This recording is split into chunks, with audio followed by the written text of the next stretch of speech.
Hello, beautiful people. I am Oliver Perrin for Semiagog, joined for this discussion by Matt Erickson, Real King-Pilled. I am very much looking forward to this discussion. There are some ways in which our various hypotheses overlap, and yet this gentleman knows quite a bit more about things going on in the tech sector. And not just the tech sector. I don't doubt about things like Bitcoin, central bank digital currency, technology in general, and political figures in that field. What's been called the Thiel Mafia, and any number of other things. So I'm very much looking forward to getting into this discussion with him. Before we get started, I just want to say how much I love that intro music, which was prepared for me by my friend Cyberpunk Internal Affairs, whom I see in the chat. Thank you very much, sir. I also want to say that I only know about Matt via Pete Quinones. He's been on my channel. I've been on his. Great guy. I would never have heard anything about Matt's ideas if it hadn't been for Pete. So please do check out the Pete Quinones show. You can find him on all fine platforms and podcasting venues. Also, we're going to be getting into some discussion, at least peripherally to a certain extent, about Machiavellianism and these sorts of things. And while one particular area where you can find out more about that is, of course, Moldbug, Yarvin, I do want to recommend my friend, Academic Agent, who has put out a book called The Populist Delusion that covers elite theory all in one handy volume. All the most important thinkers. He's handled it with deftness, and so he's someone I want to throw a shout out to as well. And buy my books. There are no links down in the description below because I received a channel strike. So as a bad boy, I'm not permitted them. But buy my science fiction novella. A bit of a cyberpunk play. It's set in Istanbul in the year 2076. A book thief in pursuit of a rare manuscript is pursued by remorseless corporate hitmen and an esoteric sect of assassins. For those of you who are into things, I don't know, into poetry, there's my collection of poems. It's called Cinders from the Bloomery of Youth. You can find that on Amazon as well. Again, I can't provide you with links. But before we get started, it would only be proper for me to allow my guest to introduce himself. Thanks for bearing with me during that long-winded intro, and to shill whatever he wants to shill. Welcome, Matt. Tell us all who you are and shill your shit. Thank you, sir. It's a pleasure to be here. So yeah, I'm Matt from the KINGPILLED channel. We're primarily on YouTube, but we also we were able to recruit a good friend of ours who graciously uploads the podcast because we're very busy men. We're businessmen, in fact.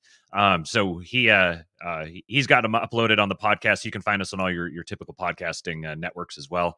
And then I tend to tweet a lot. At Real KINGPILLED is the handle, and I am basically a recovered ANCAP, right-wing ANCAP, Hoppian type. Went through kind of a long journey to get to that point, and then encountered Orthodox Christianity and kind of backed away from politics for a little while as I went through my catechumenate. And it kind of reframed the way that I view reality in general. And so as I've started dipping my toe back in the political waters, I don't know. I've been seeing the world in a very different way, and I think part of that has enabled me to evaluate people and their motivations and their instincts, and kind of see it in a more holistic way. So that's the kind of the gist of KINGPILLED. We've done a lot of talk lately about we talked about the generations, Boomer, Zoomer, Gen X, Millennial, the way they relate to one another, and that was kind of what led us to stumbling onto this PayPal Mafia phenomenon that. I'd never even heard the term PayPal Mafia. I was obviously familiar with PayPal and the people involved in that, and I've been a fan, admirer, appreciator of both Elon Musk and Peter Thiel for a while, particularly Peter Thiel's relationship to Rene Girard and mimetic theory. So these were all sort of disparate threads that kind of came together, and we started talking about this PayPal Mafia thing, and everyone else just was, hey, what's this you're talking about? And started hitting us with questions. And my DMs blew up with people saying, hey, there's this thing that I was looking at recently that seems to relate to what you were talking about. Have you considered this? So it's been a little bit of a like drinking out of a fire hose, kind of, with all this stuff coming at me. And I'm trying to synthesize all of it and sort of make sense of it at the same time that I'm trying to parse what is it that I'm seeing, and then what does it mean that I'm seeing this. So that's I guess that's the perspective that I've been bringing to bear on this. Yeah, well, I found it very interesting indeed. Again, because I've had had my own speculations about who's backing Trump. Obviously, you've got the idea of an organized elite. You've got the idea of a circulation of elites, probably, which has to do with your having looked at the generational cohorts. And you've got the idea that people don't get ahead without backing an organized minority of elites. Again, anyone who's interested in this, check out The Populist Delusion, as well as Nima Parvini's other books, Academic Agent. But there were a number of, I guess a good way to start before we get into the Thiel Mafia is how I kind of came up to a dead end in attempting to figure out what's going on with Trump and who would be backing him. An old friend of mine, Tim, who longtime channel followers will know about, used to talk to me about the rule of fives. And he never told me where it came from, but he's like, generally, you're going to have a network of 5 people, and they're going to overlap, and they'll touch other networks of like 5 people. And without these relationships arranged, I mean, in certain ways, they're almost like, what's the word I should use other than the T word? They're almost like active illegal dissident cells, and how they can overlap, but they'll have cutoff points and the rest. In terms of factions within elite groups, there's no way that anyone gets ahead without considerable backing, especially in the face of determined and entrenched institutional opposition. He used to joke back in the day about how before people were selected to be the candidate for some high office, they'd go on a fishing trip, and out there on the water in the canoe, they'd have a little talk, these kinds of things. And so I believe that very much characterizes what's going on out there in the world. So I began to say, well, who's behind Trump? And it was not immediately apparent. You had your Sheldon Adelsons and these kind of people who clearly put money behind him. There were people who clearly wanted to ride on his coattails once it became clear, once the windcock or weather vane had turned and indicated the direction, everybody put their nose to the wind and said, we better climb on board. But basically, I looked at whose interest he seemed to wish to serve while he was in office. And he was definitely serving the interests of the military-industrial complex. Definitely. He was also definitely dealing with manufacturing and the return of manufacturing, and at least certain kinds of heavy industry, with his focus on steel and these other things. And so I began to think to myself, you sort of have your technocrats, you've got your people that are taking advantage of the revolution in data and services, and the imposition of an ever more granular panopticon. And that could range from people with online payment processing, one of whom, one person who has his background in that we'll get into. It could be things like operating systems that then, you get brought into the club, as I believe Gates was, similar to how Rockefeller was. As my friend Tim used to say, they force you to put everything into a foundation or a trust in order to be able to ensure that your wealth has its uses constrained and circumscribed. And I think that happened with Gates. I think that happened with Rockefeller earlier. You could take a look at what happened with Gates, him being attacked back in the day when I was younger, having everything antitrust stuff brought against him until he towed the line and formed a trust. The same thing happened with Rockefeller, but eventually these people were admitted and became a part of the club. These are the kinds of people I would imagine are behind all the major political players. So the military-industrial complex overlaps with industry. Steel comes back into the country. Trump wants to bring manufacturing back in. And I think to myself, yeah, I think there's an MIC angle, and I think there's an old traditional like manufacturing industrialist base, which does to a considerable extent overlap with the old idea of the capitalist. And so from there, I began to think, well, these could be people like, I'm not saying it's the Krupps family, but a family like Krupps. They've got cannon foundries. They're closely allied with the state. There's an idea of national interest and defense tied together. Well, these people would be screwed by the technocrats, because the technocrats are looking for a one world arrangement for everything. So what do you do if all is united under heaven, and the supreme global Soviet, with all its iconography designed by Gene Roddenberry, does in fact float above us in its capital on the moon and deal with everything? Well, you've no longer got the drive of a bipolar or multipolar arrangement where you have friends and enemies, so to speak, and competing military, industrial, and manufacturing blocks that have their own corresponding security requirements. If you're going to have a military industrial complex, you need enemies and the potential of war and the need to upgrade your shit continuously, which means big revenue, even bigger revenue in its own way than we saw gutted from the entire world with our recent stuff with what gets called the cocoa virus or the coof. I don't want to go any further into that.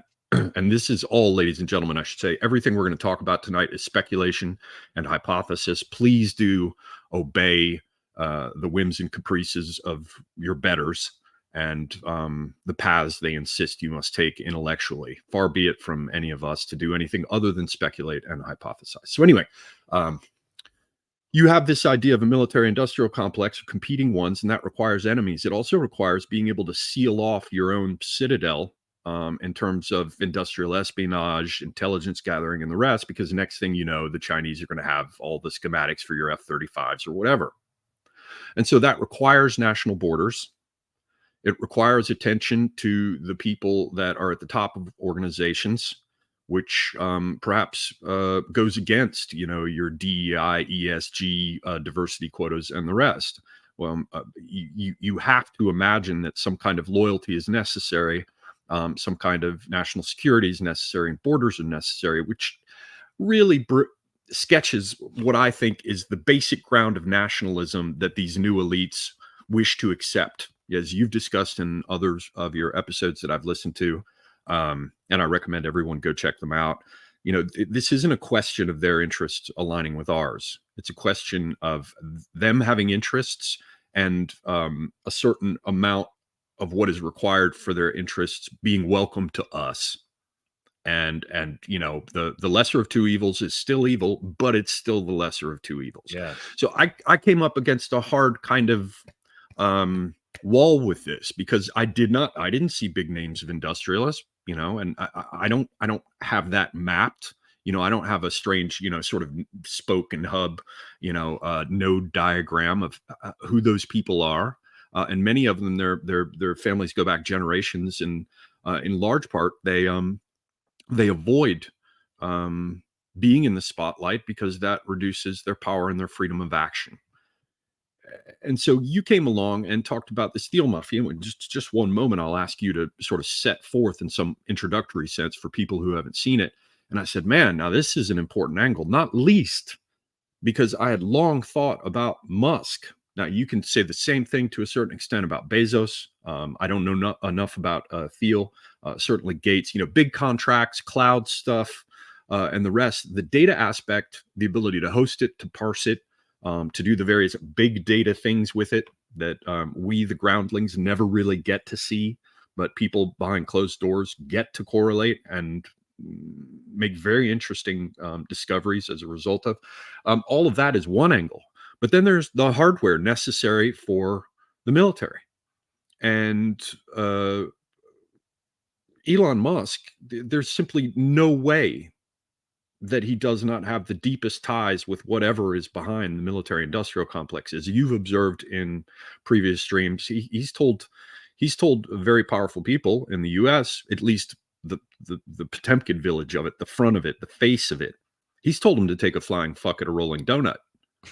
And yet his entire career is based on continuing defense contracts and things like this. And if nothing else, the ability to not be throttled with taxes and regulations that could be custom crafted to destroy him. And at the same time, I mean, this war is being prosecuted in Ukraine in large part because of the intelligence, surveillance, and reconnaissance capabilities of the United States, and not the least of which that you've got the aspect of it all tied in with Starlink. And I mean, obviously, rocket and space technology. You know, you have space as the ultimate high ground, and again, the aspect of ISR. There is absolute and battery technology associated with automation, and the AI applications for decision making. You know, that are associated with driverless cars. I mean, it's just like, you know, don't piss down my back and tell me it's raining. This guy has got to be deeply intertwined with the military industrial complex, which related to these other things that I just mentioned about industrial stuff and the need for competing sectors and how that would kind of sketch out a kind of basic nationalism that would be required. But that's where it all stopped for me. And then I came across what you were talking about, and I said, now this is very interesting. So let me shut the hell up and give you an opportunity to sort of frame this up for our listeners, what your basic ideas are, you know, that I've heard about. Many of them probably haven't. And then let's take it from there, wherever you want to go. Well, that was awesome. That was actually kind of reframing the way that it was putting pieces together for me, the way you were putting it together. So the way this whole thing began, I guess I'll kind of take you through the train of thought that I went through, because it's in part, this is kind of, I've seen this as kind of me going out and sort of exploring this uncharted territory and trying to figure out, just kind of writing about what I'm seeing and sending it back home. And here, you guys dig through this and see what's noise and what's signal. And then I'm kind of trying to pick up the signal myself while I'm doing it. So the first thing we were talking about was all this generational dynamic, the dynamic of the boomer view of the world. I've called it naive boomer idealism, where it's just this, it's kind of the default settings that everybody in the West has sort of existed under for the past 50 plus years. And the boomer generation is interesting in that it has remained the dominant generation for much longer than previous generations. This is a part of the reality of the post-World War II era and the economic boom that came from that, and the rise of American empire, the creation of mass media technologies and their proliferation over the world, and the development of these, what Eric Weinstein has called the embedded growth obligation, the egos, these institutions that are predicated on like permanent, perpetual upward growth and expansion.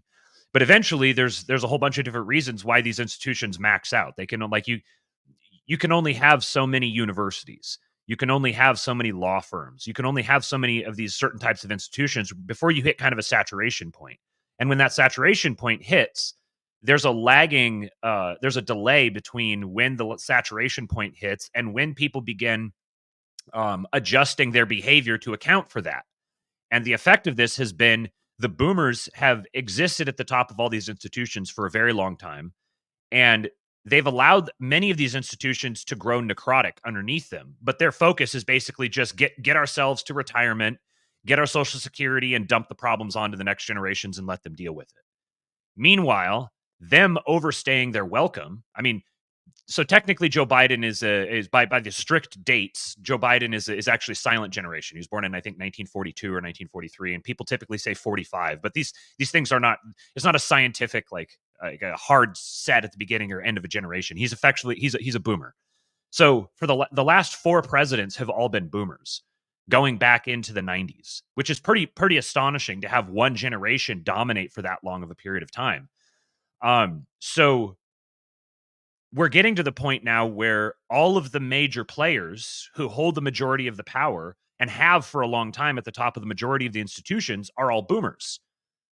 However, because they're staying on way past their expiration date relative to other generations, this means when they die off, it's going to be very sudden. And there's going to be a big restructuring of the institutions to reflect the rise to the ascendance to the top of the generational hierarchy of people who just see the world differently, who have a different generational conception of reality. And Gen X are basically like the generation in waiting. So what we've been seeing over the past, along with all the other things that have been happening over the past, I don't know, 10 years or so, as the boomers have started retiring off, as things have started transitioning, and as the internet has become just the foundation of modern society, essentially, and the boomers are generally not a generation that's fantastic with these new technologies. We're seeing the ascendancy into power of the Gen X and millennial mentality. Now, the millennials are kind of like the echo boomers. They're kind of like trying to live in the world that the boomers wanted them to live in, whereas Gen X is more kind of they're kind of orthogonal to the boomer worldview. And there's a lot of resentment within that generation as well of this phenomenon. The fact that they didn't get to live in the world the boomers did, where it was just, massive growth all the time, and you could work a part-time job as a janitor to pay your way through college, and then buy a house for 50 grand and sit on it for 40 years and then sell it for 1.5 million. They never got to benefit from all of this. So there's a lot of I guess, like, friction between the generations.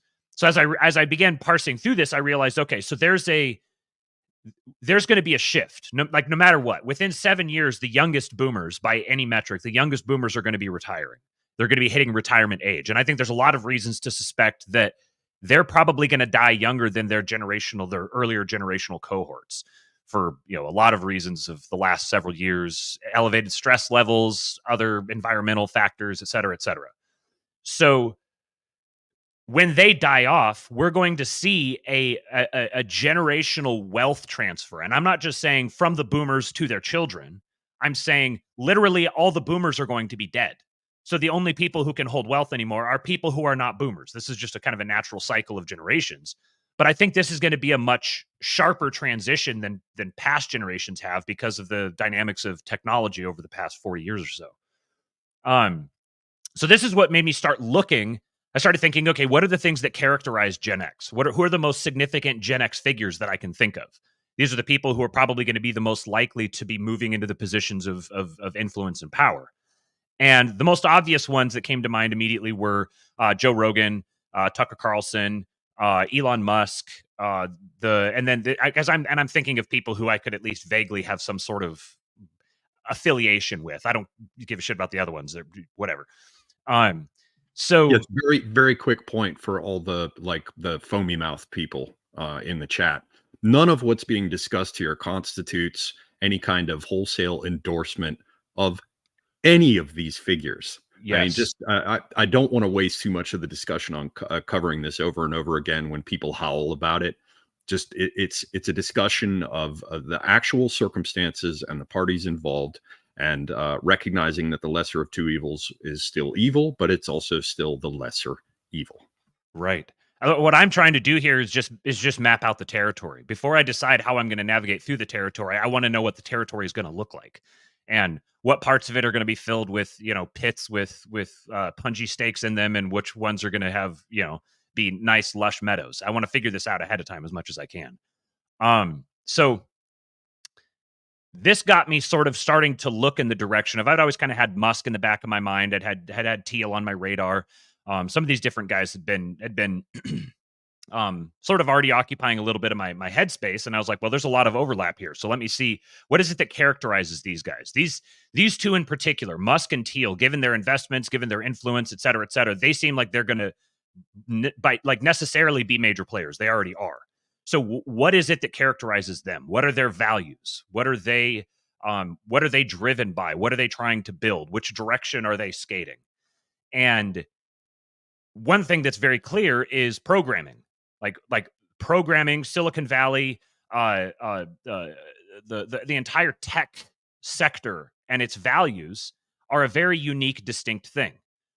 And coming from like an entrepreneurial background and spending a lot of time listening to entrepreneur podcasts and tech podcasts, and you kind of get like the Tim Ferriss world and Naval Ravikant and some of these guys they're very clearly not of the same mind as this naive boomer idealism framework.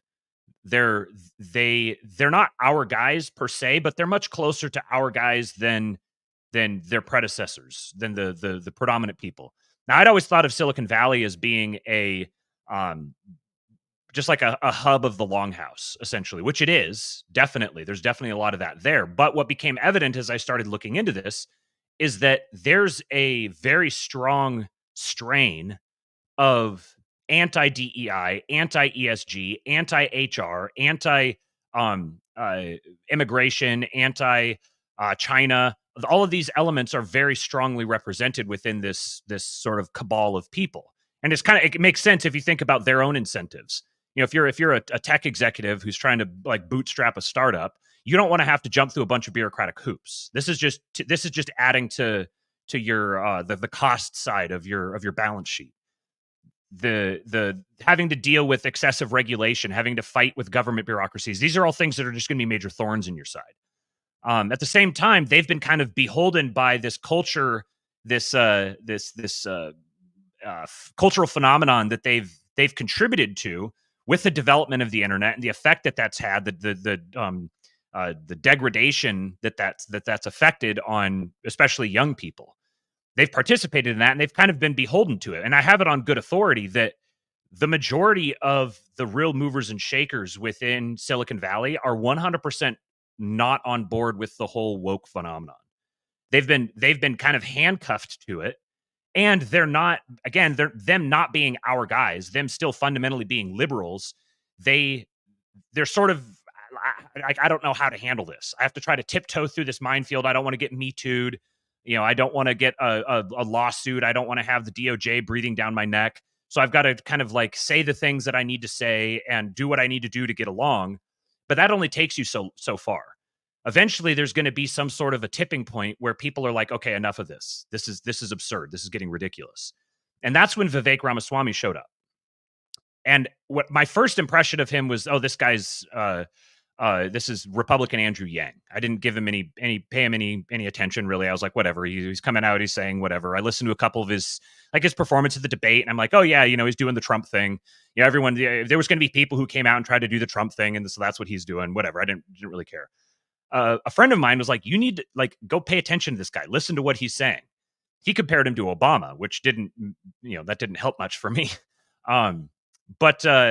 So I started listening to him, and I was like, wow, this is interesting. This guy's going on he's making the podcast circuit. So, okay, so he seems to kind of have a grasp on how things work. He's not your standard politician.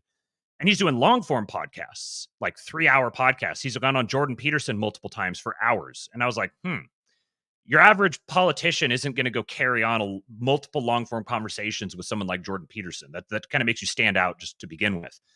So I started listening to him, and I realized very quickly, he has his barnstorming mode when he's like on the campaign trail, and it's all like 1776 rhetoric, and he's just casting red meat to the base. But if you listen to him in his long form interviews, he's the closest thing to a neo-reactionary politician that I've ever heard. It's like word for word, some of this stuff sounds like it could have been written by Yarvin or Burnham. He even explicitly cites Burnham in some places. He's talking about the professional managerial class. And I was like, okay, this guy's either signaling to my little corner of the internet, which why? It's not like we're influential, this little niche group of political radicals online or whatever. Either that or he's coming from this corner of the internet. Like, those are the only two things that I could think. And so as I'm reasoning through what he's doing, I'm like, okay, so the guy's a billionaire. He's obviously put a lot of thought and planning into this. And the strategy that he's taking is very interesting, where he's running against Trump, but he's not running against Trump. And he's saying a lot of things that they indicate a lot of political savvy. So there's no way that this guy thinks he's going to come out and like out Trump. It's not like he's going to be, no one expected the billionaire to come out and run his own campaign and throw himself at the machine and somehow come out ahead. I was like, that doesn't make any sense. He very obviously must have some kind of backing. There must be, like, he's the tip of someone's spear. I want to know whose spear he's the tip of. Pardon the euphemism. So then a friend of mine, Jason, at the 2-Bit podcast, he has a bit that he does on a regular basis called Friend or Fed. We're going to be doing PayPal Mafia Friend or Fed this Friday. And Charles Haywood's going to be there. Pete Quinones is going to be there. Those are the ones I think have confirmed. So we'll get into more of this there. But he said, I want to do Vivek Ramaswamy Friend or Fed. So do you want to be on it? Let's dig into him a little bit. I was like, okay, sure. Let's dig in. And he said, there's this PayPal Mafia thing that I want to look into as well. And I was like, what's the PayPal Mafia? And he sent me a link to the Wikipedia. And I was like, oh, wow. Okay. So this is a real thing. So I just started going through all of the names and clicking through every single person listed on the PayPal Mafia Wikipedia, looking at their connections, looking at what companies they've invested in, looking at the venture capital firms they're associated with. And I realized, oh man, this is a much bigger thing than I initially thought. This is actually has the makings of a legitimate counter elite, because these are people who have resources, know-how, experience.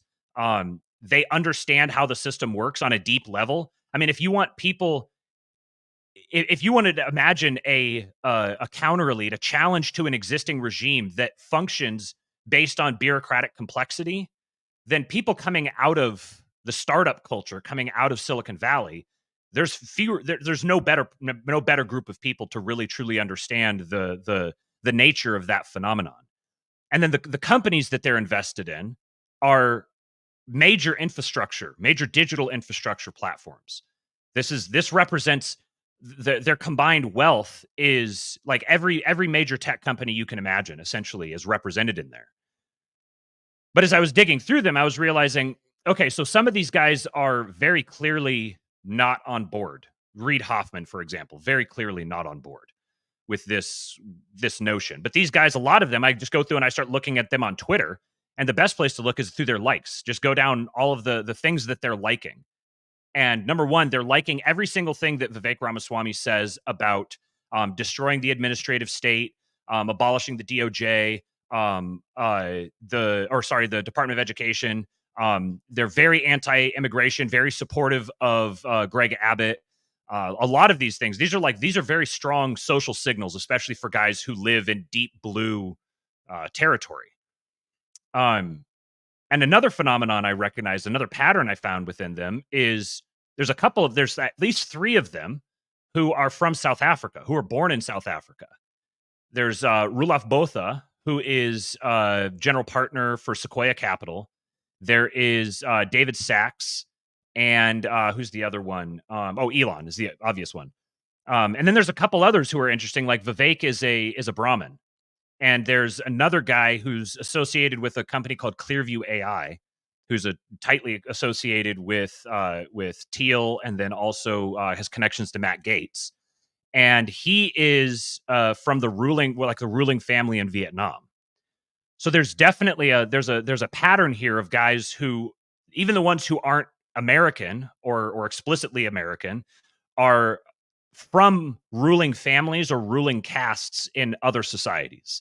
So they're naturally going to have an understanding of the way that elite circles function versus the plebs, this sort of thing. So there's a lot of, while they are shit libs, they're also not shit libs in the boomer sense. They're a different variety of shit lib. I think there's a lot of interesting nuance to explore there. That's probably a decent to catch people up to basically where we're at.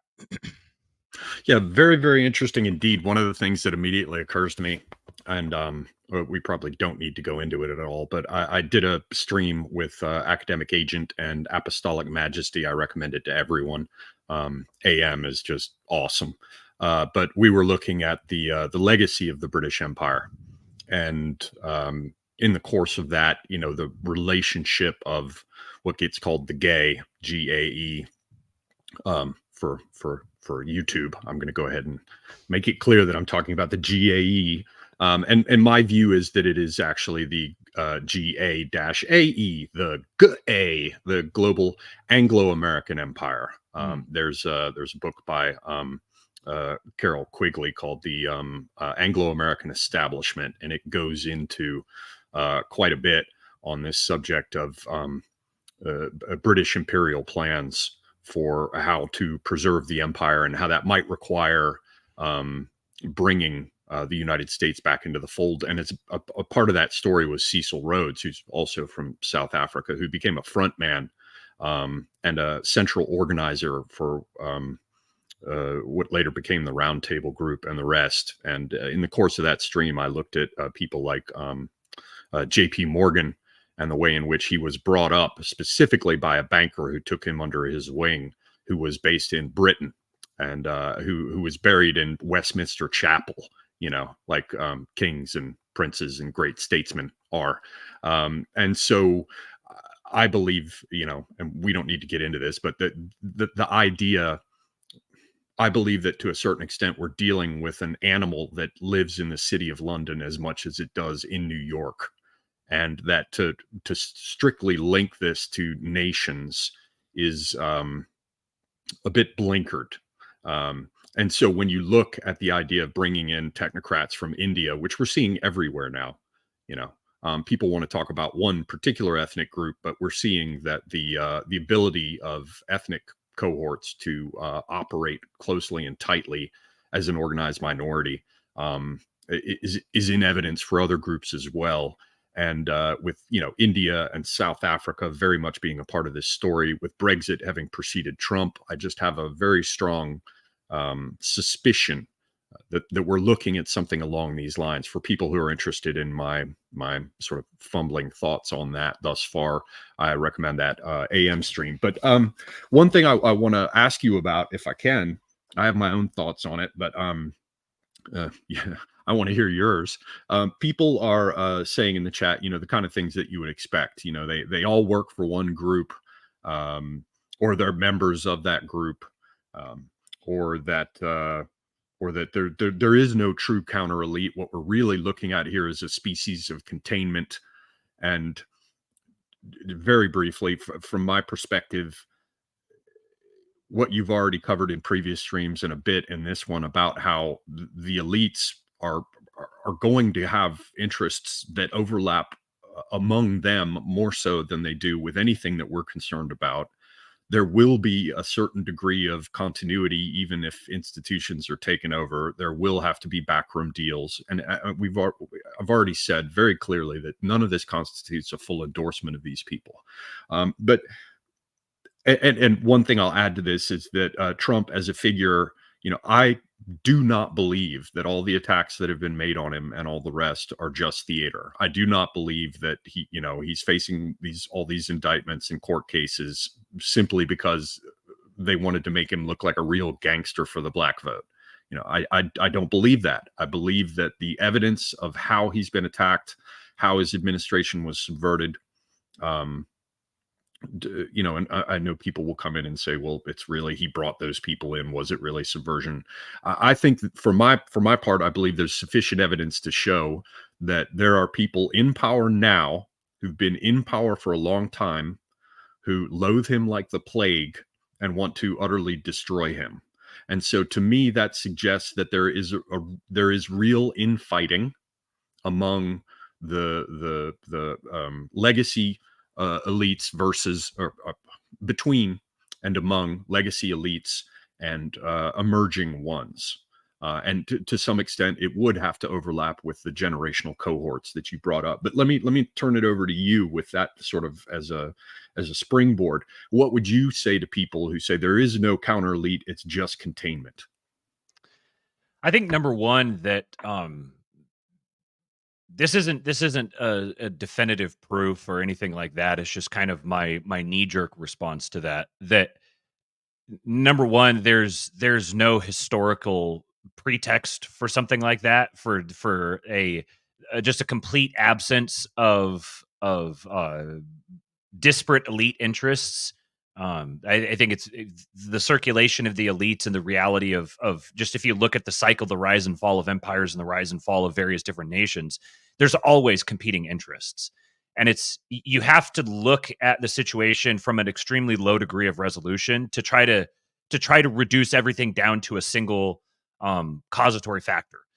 And additionally, I think that there's a very real phenomenon of projecting power where it isn't, which I could even say might be a very useful thing from the perspective of we'll say particular organized factions who might want to be perceived as more insulated and powerful and not worth going after.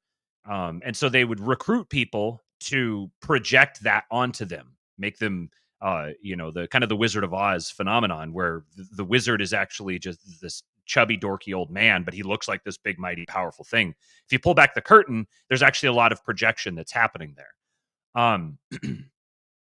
In this particular case, I just think that I'm not opposed to that notion. I'm sympathetic to that idea of looking for that particular faction behind and with their fingers in a lot of different things, because I very much think that is the case. But there's a level of Machiavellianism that, to me, to project that type of Machiavellianism onto people it would be essentially to make them superhuman. If they're able to actually weaponize and manipulate so many different events and do this isn't 4D chess, this is like 19D chess. If they have that capacity, you shouldn't even care about them. Like, there's nothing you're ever going to do. Just curl up in a hole and be ready to die. Like, they've already, we're at the end of history. And this really, I think, is a strain of liberal thought. We're at the end of history. There's nothing we can do. There's going to be no difference. Nothing's ever going to change. It's all going to be, it's just like the dialectic partner of it. And instead of everything constantly going up, it's everything constantly going down. But this is still, I think, fundamentally operating from a liberal frame. So that would be my more, I guess, philosophical response to it. On a technical basis, it's very clear. If you look at what these people are saying, if you look at the things that they're stating their values, and there's no reason for them to be doing this as some part of, like, it would have to be an explicitly organized plot where everybody is behind the scenes, all coordinating their messaging and everything. These people are, they're politically naive. I think that's the biggest thing. That's what it's hard for people to wrap their minds around, that you could have people who are this wealthy and powerful and successful who have an understanding of political history. And, a lot of us here on the internet, we fancy ourselves understanders of history and elite theory and all this. A lot of these people don't. They just live in this world. They're wealthy, they're powerful, they've ascended to the many of the highest stations within society, and they're just functioning in their normal everyday life. They're not ideologically beholden to one thing or another, really. They're just acting pragmatically. And for them, their interests strongly correlate with America as a polity, America as a national entity.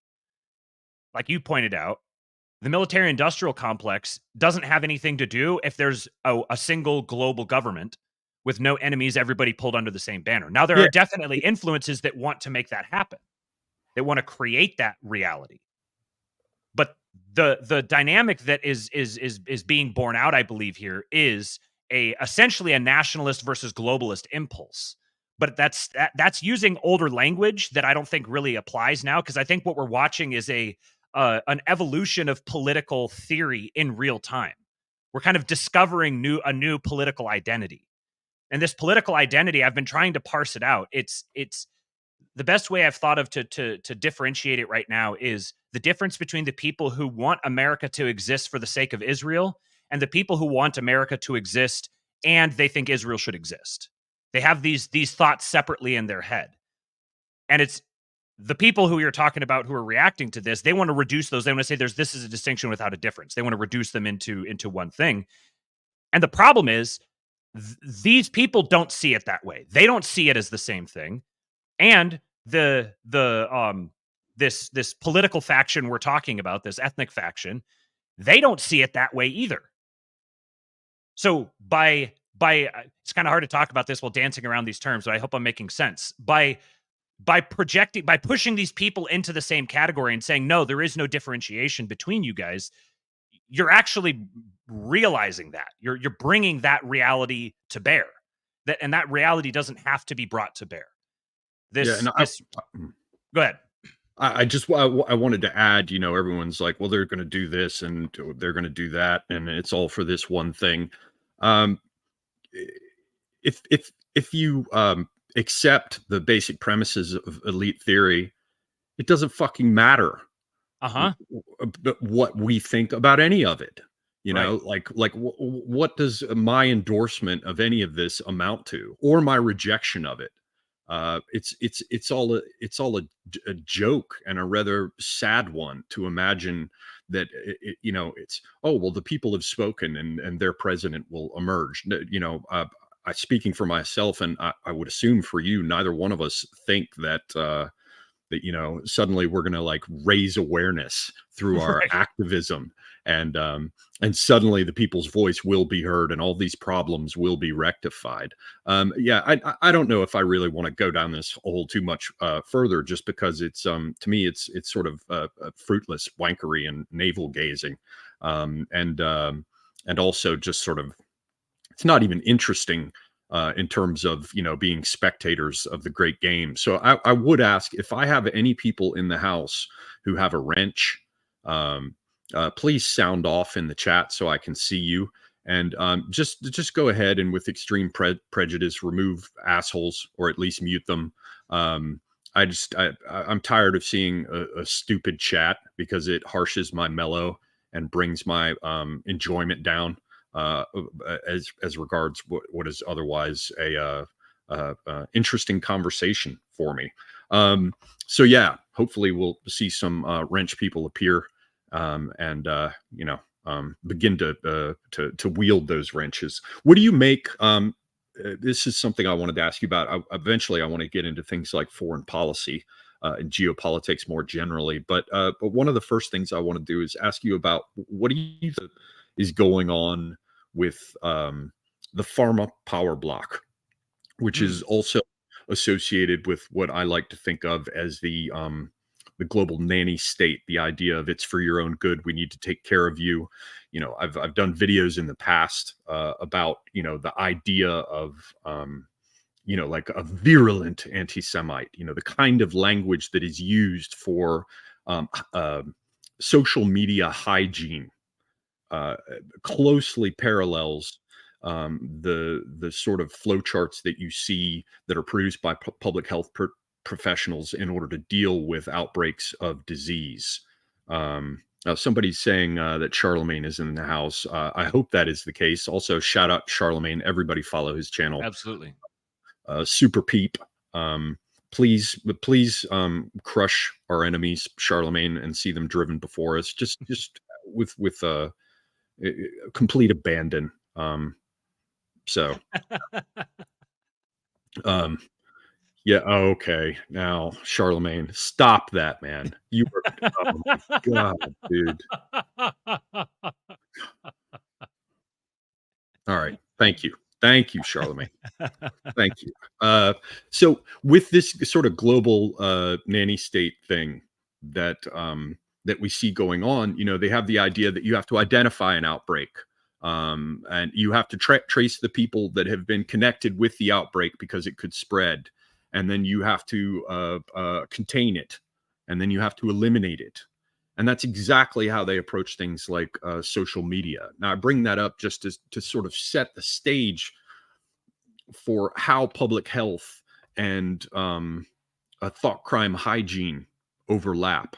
And we certainly don't need to go heavily into what everyone should well remember, which are recent events with a massive amount of public health manipulation associated with literally sucking the treasuries of entire nations dry across the entire world all at once. So I think about things like technocrats like Bill Gates, or once upon a time Steve Jobs, or let's say Bill Gates and a Bezos, right? And I think of that power block, the ones who deal with the data, the way in which it overlaps with the military industrial complex and this sort of thing. But I also think about the public health complex, which seems to be like, a Minas Tirith for the global nanny state, for the people who will lecture you about what's healthy and what's not, and therefore cannot be permitted. I associate that with pharma. Pharma just got a huge shot in the arm with the recent events I just obliquely alluded to. So you just saw a massive vacuuming of wealth. And we just saw very interesting things with the World Health Organization and coordination between governments around the world in order to impose new systems of various things. And so that cast or power block had a massive cash infusion and a massive regulatory set of regulatory coups globally. and I don't know how to place them precisely with the other technocrats like a Zuckerberg or a Bezos or a Gates, but we see considerable overlap. Gates talking about certain things that I can't mention explicitly. And so then somebody like Vivek appears, and he comes out of the pharma world.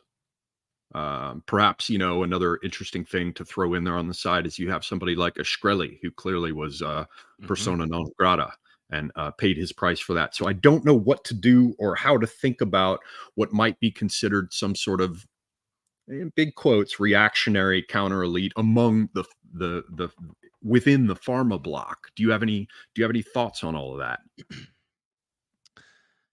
So let's see here. I'm trying to think of. I'm gonna have to kind of wander a little bit of field, and then I'll circle back around on it.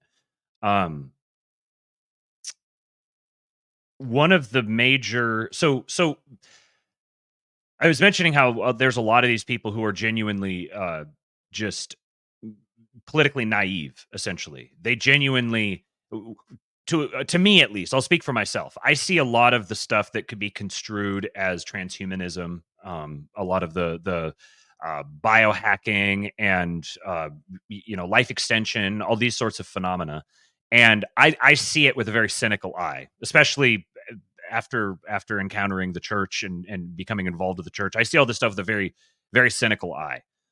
At the same time, I also recognize that for a lot of these guys, especially the younger cohort, the Gen X, and then especially millennial, I know from having been around these people in the past that many of them genuinely see this as a noble feat. Like for them, like innovating in biology and innovating in pharmacology, they perhaps haven't been exposed in the same way I have to, like, allopathy versus homeopathy versus other approaches to medicine. So they're operating within this frame where they genuinely see themselves as, well, we need to do, like, our health is going to suffer if we don't innovate pharmaceutically.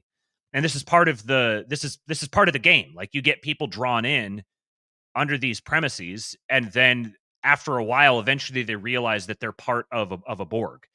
And then they have the choice, really. Are you gonna flush your entire career and everything that you've done and all your wealth down the toilet, or are you gonna join in? And for a long time, it's been, well, I just that's almost an impossible choice to make. It's, obviously I'm not going to flush everything down. I'm just going to join in and tell myself that I'm a good guy. But what the events of the last several years, following on the events of the preceding years, part of what has happened is that you talk about having massive amounts of wealth sucked into various different coffers.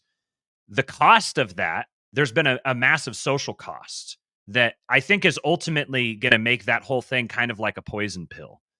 Because this was the great thing about Trump. Trump, when he came on the scene, it wasn't him particularly, it was the reaction that he provoked. He stimulated the immune system of the regime, which is what caused it to arise. And when it arose, then you could see it.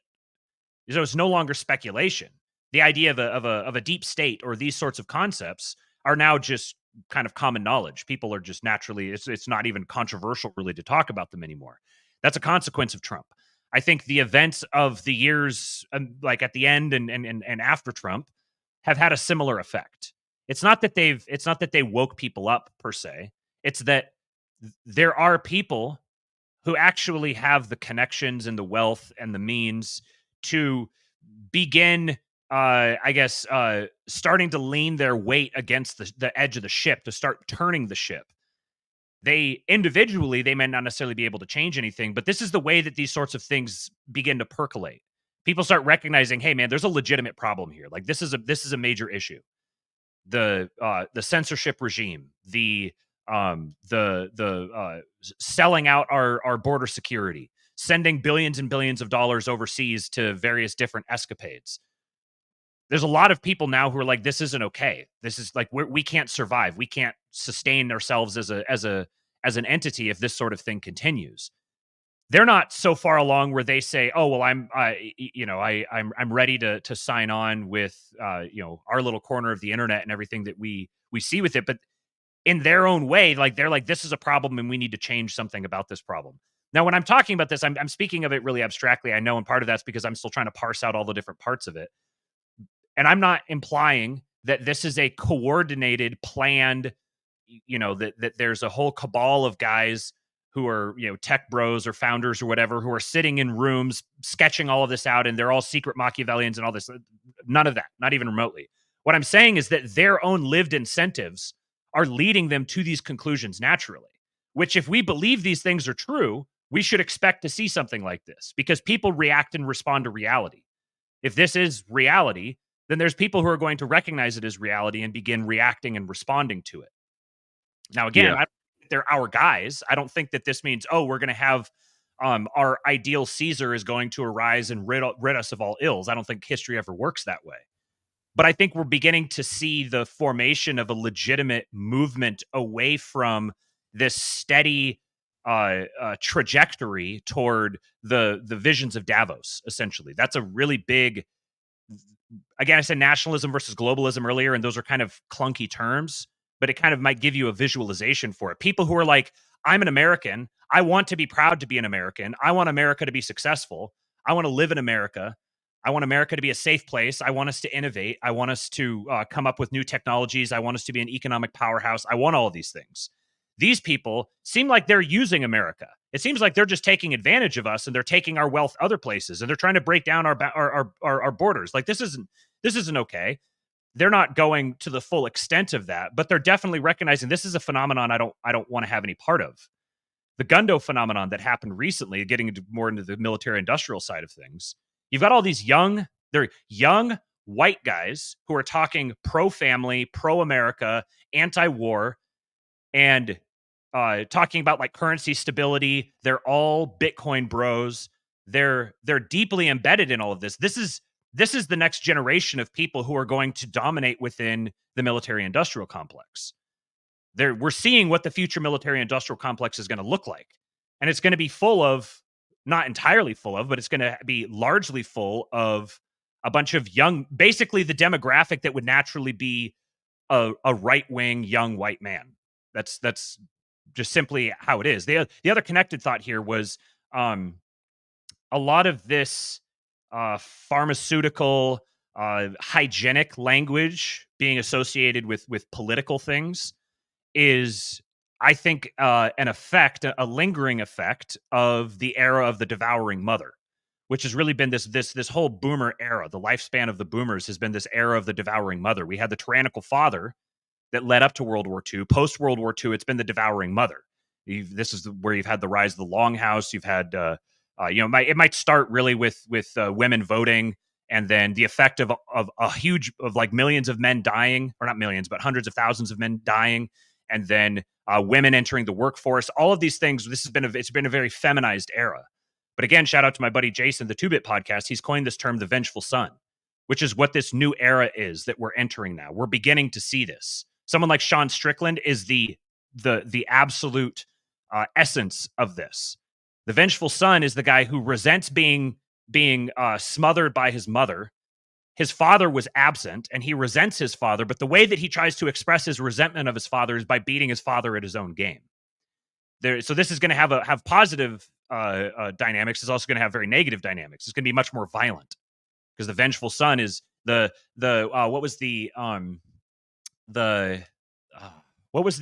group of guys who were there was the one stock that they were GameStop, the whole GameStonks thing. That's the vengeful son. Like, I will take myself down. I don't care. I'm done with you. I want to destroy. Overlaps with Shkreli to some Yes. extent too, in terms of those attitudes, right? Yes. And that, yeah, and I think Musk like saying to Bob Iger, "Fuck you, go fuck yourself. You're gonna try to control me with money. Go fuck yourself. I'm not even going to try to be decent about this. Just go fuck yourself." That's very much the vengeful son spirit. So I think that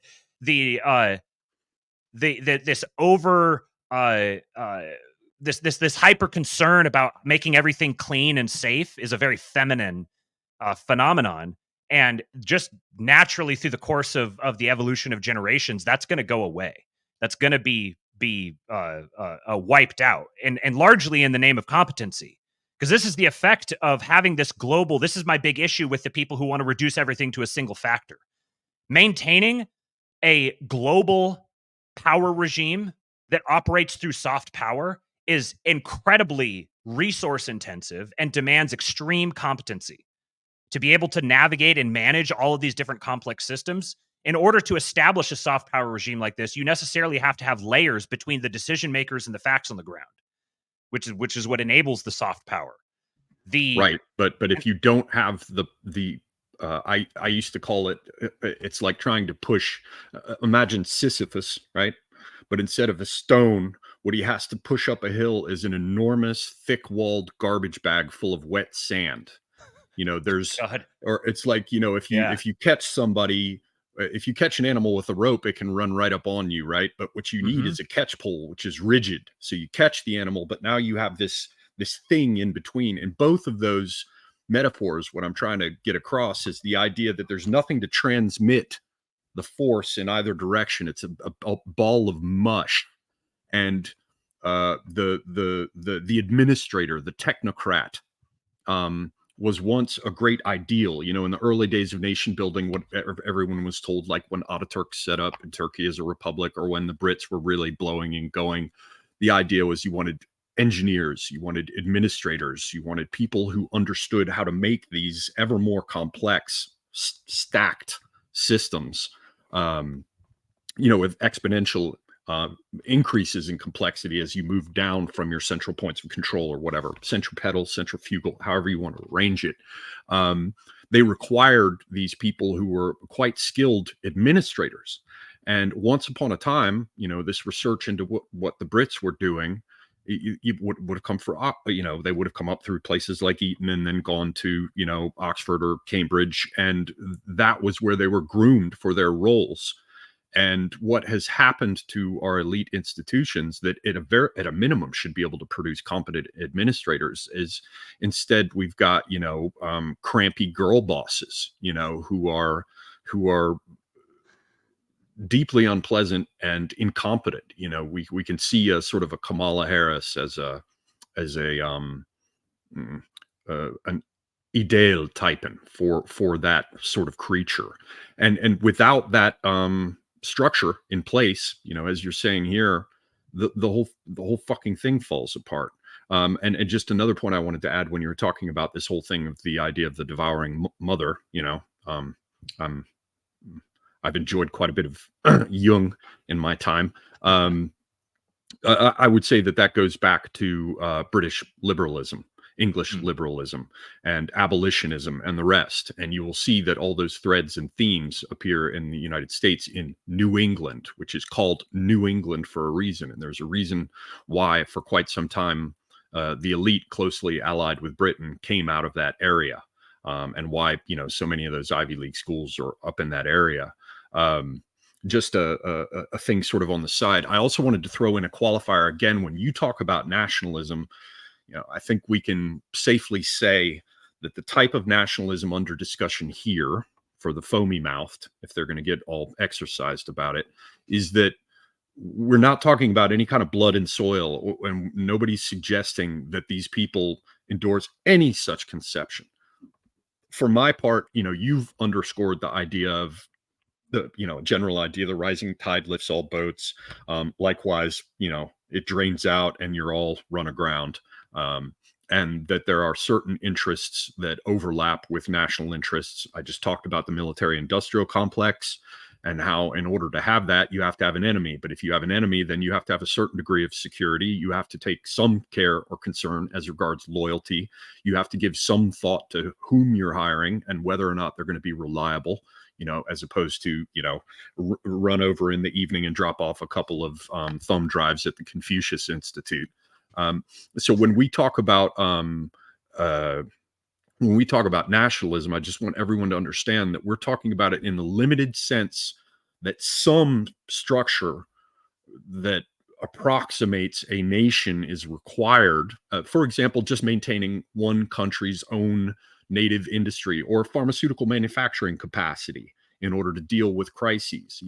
It's nationalism in that sense. So please, for those who are limited, understand that there are no claims here that this is blood and soil. You brought up something very interesting bringing up transhumanism when I mentioned the business of the pharma and the overlap there between technology and medicine.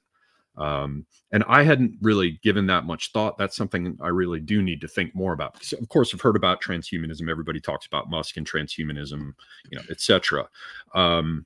But I think that that's worth underscoring. I don't know where I could carry it at the moment, but I did want to stick a little, red pin in it so that it stays there on the map in the considerations of our listeners. But I want to ask you, since that's another subject, what is your take on these elites and specifically transhumanism?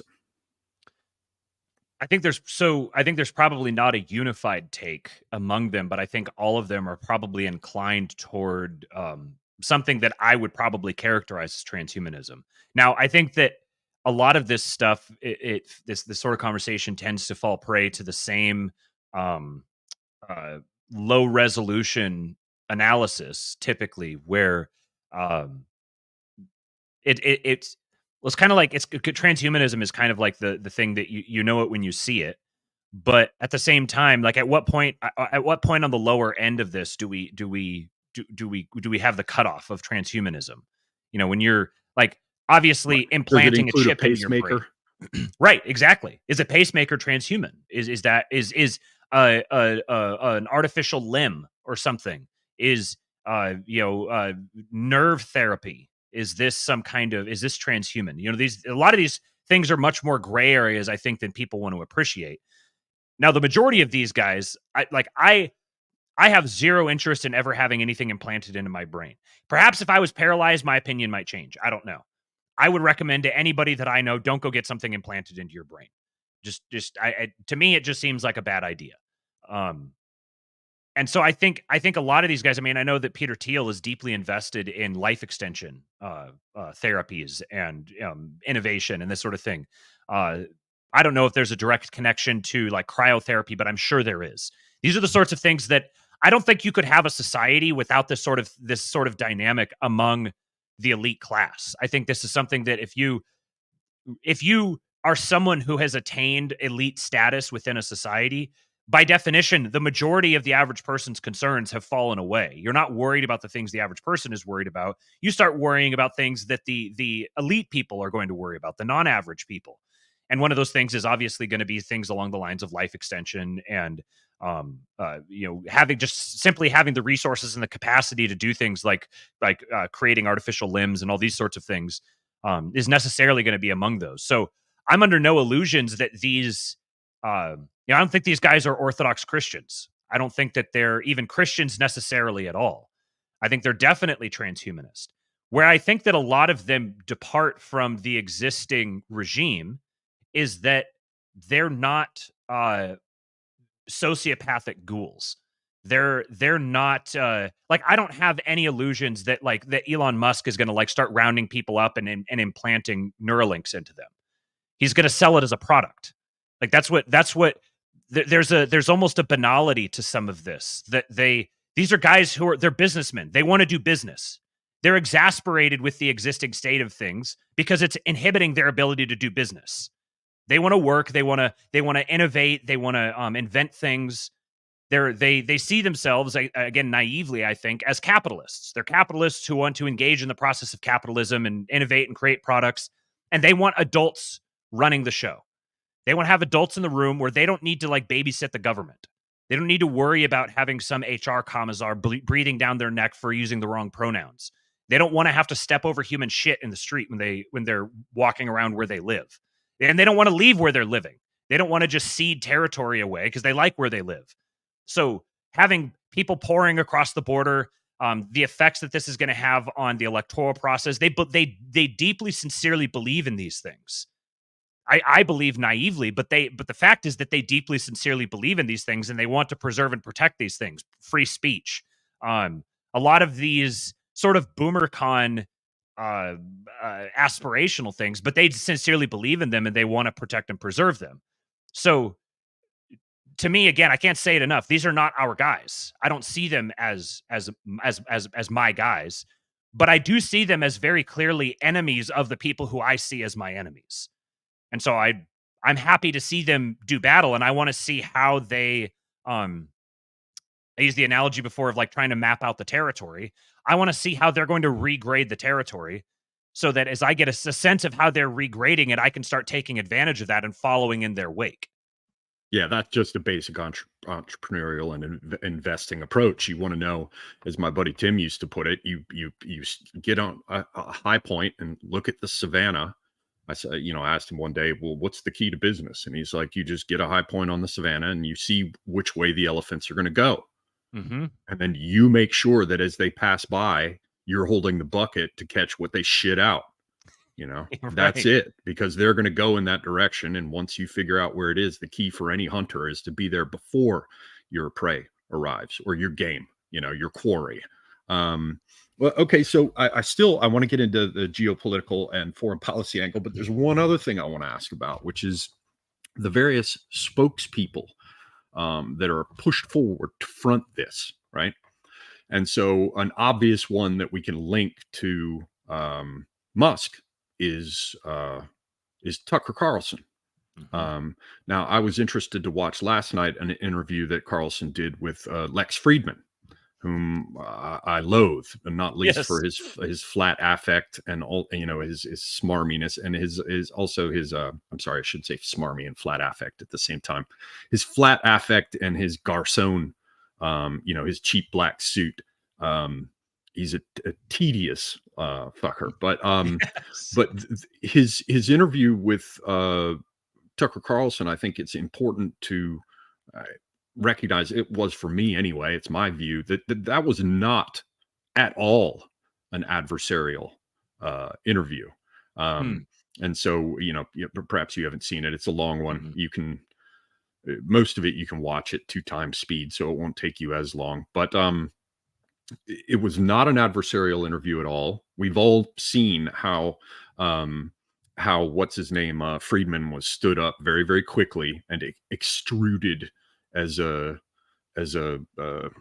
talking head pseudopod, and how all the what do they call it, the what do they call it, dark enlightenment or dark web or some shit. Oh, The intellectual Sam dark web. Yeah, the Sam Harris and Brett Weinstein kind of thing. And we've seen that those kind of people like Brett Weinstein has appeared on Tucker's show. But also we've seen people like Alex Jones and appear on Joe Rogan. We've seen, didn't we see Alex Jones talking to Tucker? Mm-hmm. Yeah. And on the Friedman interview with Tucker Carlson, they brought up Joe Rogan for a bit, and Friedman was saying it'd be really great to get you together with Joe Rogan, and Tucker Carlson said some nice things about Joe Rogan, and that's the kind of thing that you talk about in the green room before the interview. That doesn't Mm-hmm. just come up spontaneously in the Yeah. discussion unless it's a part of a program. And so I wonder what you think about these figures that are being pushed out, more particularly what kind of connections you might have seen, since you're looking at these groups and how they interrelate, how people have roots that go back to previous relationships. I think we've seen Musk on Rogan. We've seen some interesting things where Rogan overlaps with Dana White, and Dana White is appearing with Trump. And then we have people like Sean Strickland saying, things to a particular audience that does fit the vengeful son, demographic, as it were. What have you seen, if anything, as regards these people, how they're beginning to overlap? Long ago, we know Roger Stone with Trump, and then Roger Stone with Alex Jones, and then Trump at the beginning of his campaign doing interviews with InfoWars very early on when other people wouldn't give him an audience. What have you seen there, if anything? So Tucker was one of the first people that I when I was starting to look for significant Gen X people that would kind of signal that there were the I wanted to see, okay, what's coming. So who are going to be people that I think are going to give me the cleanest signal of what's coming? I think Tucker is very clearly one of those. Um, the I think what I've picked up on largely is I think a lot of this is coalition building. I think it's people who um would be perfectly happy sharing a society together. They don't necessarily align on this thing or that thing or whatever, but they kind of have this sort of naive view of politics, still very much in the kind of the liberal mindset. And I think some of this is there's this phenomenon I've been trying to kind of tease out in my head. I had a conversation with the prudentialist. We talked about the Californian ideology, and Sorry, just have to give a shout out. Prude, another friend at Peep. If anybody is not following the Prudentialist and his channel, definitely do so. Sorry. yes, and Jay Burden as well. He's another one. Absolutely, another one who's up there. Aaron McIntyre as well. Buddies, go on. Yes, sorry yes. about that. No, that was good. And I've been thinking about this. That the easy answer, the thing I've seen other people say is, oh, they just want to take us back to the 90s. And I don't think that's true. I don't think they want to take us back to the 90s. I think what they see is the American experiment was derailed in the 90s. And a lot of this, if you think about a lot of these Gen X aged tech and media people who were coming of age professionally in the 90s, the spirit of the 90s was very it was very infectious. This is kind of like where the natural generational cohort would have really been coming into their own. For people who were born in the from 65 to 83 or so, the 90s and into the early 2000s is kind of like when they're sort of starting to come on the scene. But then obviously, number one, you had the tech bubble, and a lot of these people were overwhelmingly affiliated with the tech industry or the media industry in one way or another. So they were affected by the bursting of the tech bubble. And then obviously 9/11 was a relatively significant event. And so it's not that they want to go back to the 90s, it's that they see the world as having gone off the rails in the 90s or shortly after the 90s, and sort of like we've been on a 30-something year detour and we've lost time. Like, where could we have been had we not gotten derailed with all of this stupid politics stuff? And we could have been, innovating and building and because tech is going to solve everything. This is the kind of the way they see this. So they don't want to go back to the 90s, because even in the 90s, they didn't live in the 90s. In the 90s, they lived in the future. There's a very science fiction impulse among them. I mean, science fiction was a major had a major effect Star on Trek, Generation for X. fuck's sake. Yeah. Yes, exactly. So they don't want to go back to the 90s. They want to pick up where they left off in the 90s, but they want to make up ground. So I think maybe part of the reason why this was just occurring to me in the last hour or so before we connected, I think maybe part of the reason why the people who have had a hard time seeing what I'm seeing, this is just a theory, I don't know, but I'm a West Coast boy. I grew up on the West Coast. I was born in Reno, but then I grew up in the Seattle area, and then went to college in British Columbia, or went to high school in British Columbia, went to college in Eastern Washington, and then lived in LA for a few years before moving out to Texas. So I'm very the West Coast mentality is kind of like the water that I swam in. So I didn't even really necessarily notice it. But now being removed from it, now I'm starting to actually recognize it and actually be able to pick it out. And a lot of these guys, I think, whether they are from the West Coast or not, there's a particular West Coast attitude that doesn't cleanly map on to any other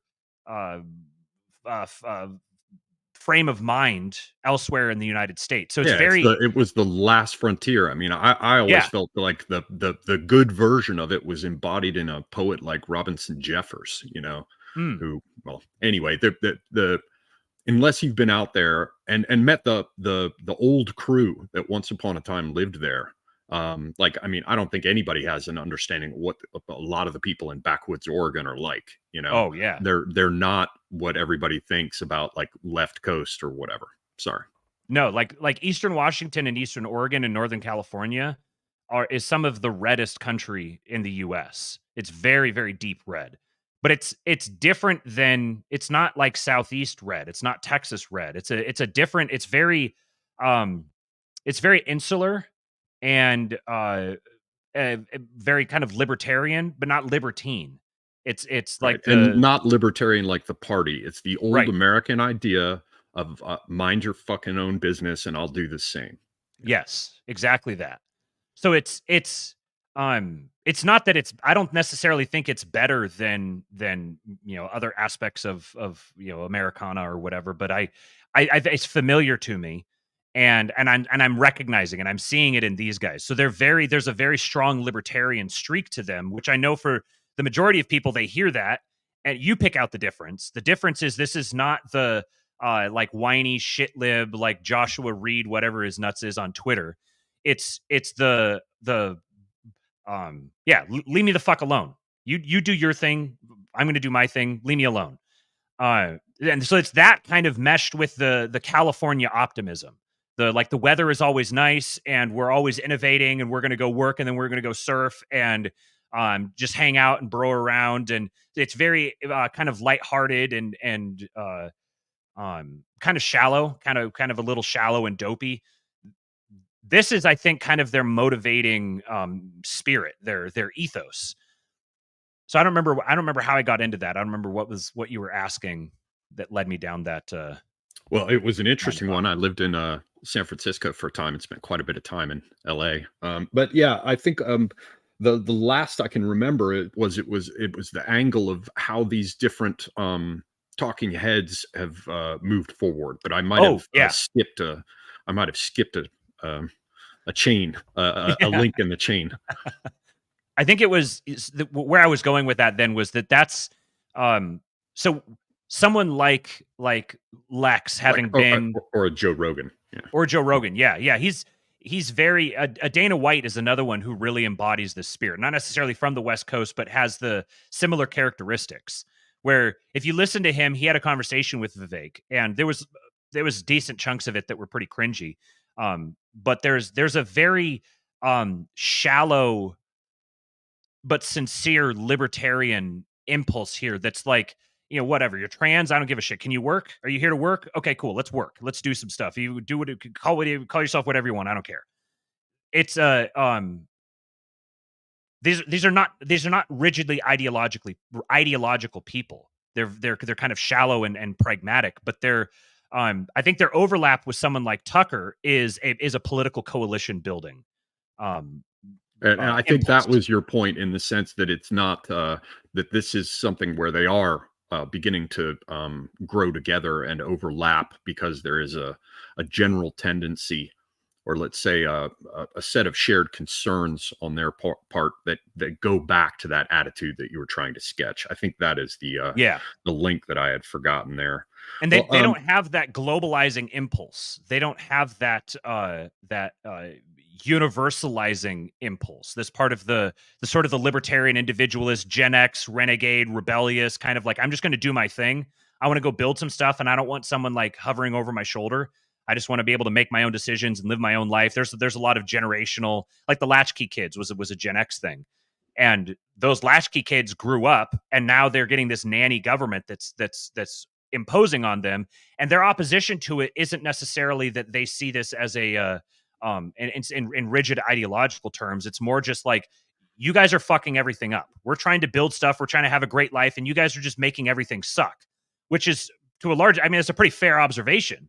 That's the competency crisis is probably their biggest concern. If you reduce everything down, it's going to be, there's all these problems and these problems might be solvable, but everyone that we work with within the government and with the NGOs and stuff, these are all like incompetent morons. We can't get anything done. So it's not an ideological thing. It's a like, we're just trying to do shit. We just want to break shit and build and invent stuff and just do our thing, just entertain ourselves, and we don't want to have to deal with mommy and daddy government getting in our business. Yeah, and because they're effective, type A personalities, maybe less sociopathic, but necessarily sociopathic to a certain degree in terms of their autism or their desire to see results without, some like camera lens with like grease smeared on it. They want a sharp picture. They need, they don't want the bag of mush they're trying to push. They want the catch pole. They want the apparatus between them and what they wish to impose their will upon. And so they are libertarian, but I second your observation that it's not like these ideologically hidebound freaks, They're not egghead libertarians. No, they're libertarians with a small L, in the sense of leave me the fuck alone, but they go much past the announcement of saying leave me alone, and they will push you the fuck away if you get in their way, um, because they want to get on with what they're doing. And the nature of the station that they've risen to in life indicates that, not one of them would have gotten to that point if they did not know how to identify an obstacle or an opponent and neutralize it. And I think that was an incisive observation about the latchkey kids, because these are people literally who grew up with their parents working. I mean, that's what happened to me. And so that's why I like the observation, because it's like, you're going to bring a nanny in now. I was literally raised from my earliest days with too much freedom, and now you're going to come and tell me that I can't do this, and then tie that with the type A personality. It's just, yeah, it's not going to work. So I wanted to jump over, if you're still, if you still have gas in the tank, I wanted to jump over to the whole business with geopolitics and foreign policy. Because we've been talking about things, and I've heard you talk about things along the lines of tech industry and business. That entails all sorts of international relations, with distributed supply chains and sourcing of materials and all the rest. Our great interconnected world. But there's also the idea of competitors, abroad. So I already touched on some of that. What do you do if your pharmaceutical industry is pumping things out in China or India, and your problem is here, and suddenly you don't get along with those guys? Or what do you do if you want to have a military industrial complex, but your latest and greatest is being carried off by the Chinese and, reconstructed? There's quite a bit to that I can see hints of out there. There's some things going on with, well, wait, I should first premise this before I jump over to Musk in Ukraine. As a first example, and if I forget, if I get tangled in my own underwear saying this first thing, please remind me of Musk and Ukraine. But the first thing that everybody has to understand is, and it's something I've talked about many times on my channel, I just want to sort of bring it up and remind people who've heard it, and just to sort of introduce it for you as well. There's an idea of unrestricted warfare. And there's a book done in the 90s by the Chinese, or a number of Chinese staff officers who saw our amazing success with the Kuwait and the Iraq stuff early on, and they said, well, how are we going to deal with that? Because the difference in technological capability and gear and doctrine and all of that at that time was so striking between China and the United States that they had some serious concerns about it. And a lot of people think when you say something like unrestricted warfare, I'm laying this out here because I think it would have to be a background for all of our subsequent considerations of geopolitics, foreign policy. Because when I talk about things like competition, competitors, enemies, warfare, I want it to be explicitly understood that I'm speaking about it from the perspective of unrestricted warfare. So the Chinese, basically, in my view, they brought Sun Tzu down to date, and they re-embodied his doctrine in a number of observations about how to conduct warfare. It's set forth that you can find a translation of it online. There's a PDF that you can pick up for free. You'll hear people like Steve Bannon talk a lot about it. But the basic idea is that it's all warfare all the time, and everything is war. And one of the ways my old friend Tim used to put it was basically that how when you're going to college and you get the textbook, but then you get the workbook with examples and how to apply it and little questions and the rest. So you've got your two textbooks. He always said that the Tao was the primary textbook, and that the Art of War was really nothing but like an exercise book with applications of the principles of the Tao to war. And so unrestricted warfare is this idea that there is no separating the various elements of life. You know, a lot of people will hear unrestricted warfare and they'll be like, oh, it means fifth generation warfare and asymmetrical warfare, or that economics can be war. No, no. It means that everything is war.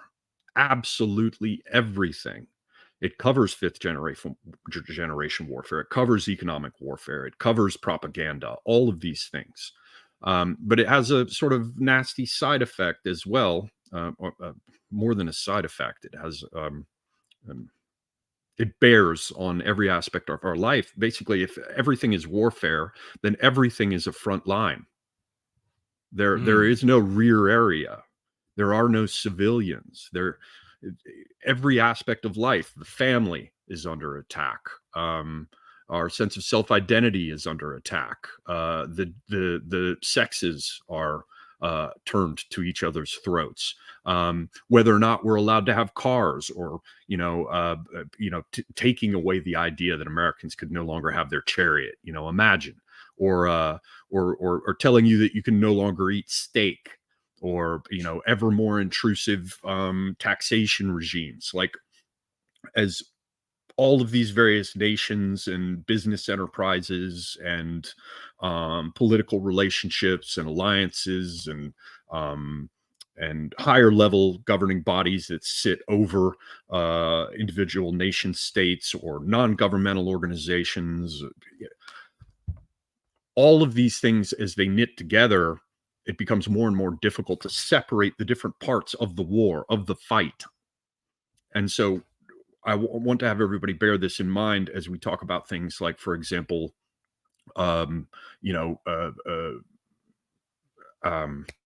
Musk doing things with Ukraine, right? You've got this idea, well, it's satellites, communication network. Well, all of us who aren't idiots, we recognize that the military applications of that are so important that you could almost say they're primary, and that you've really come up with a way to build military infrastructure, but get the public to pay for it along with your government grants, because they can ride shotgun on the access it provides to them, right? And you could also talk about transhumanism in medical tech as being a part of this. If you want to genetically engineer a super soldier, or come up with some new version of mid-century German chocolate, there are all kinds of ways that, well, if everything is war, then every field of human endeavor and aspect of human relations can be seen as a place where you have to gain advantage and attempt to fuck your opponents. And I think that there are all kinds of ways in which we can see the influence of certain overrepresented groups in, for example, banking or law, or the Chinese with their Confucius Institutes or their industrial espionage, and indeed the Russians as well. I don't think that the Russians are in any sense good guys who don't have their own things going on here, who don't nudge certain things and try to restrict other things. All of that's going on in the background. So when we look at somebody like with Musk with Ukraine, or these other people who are, sort of technocrats in their own right. I mean, when you think about a Bezos, I don't really know much about him at all. I don't know much about Thiel.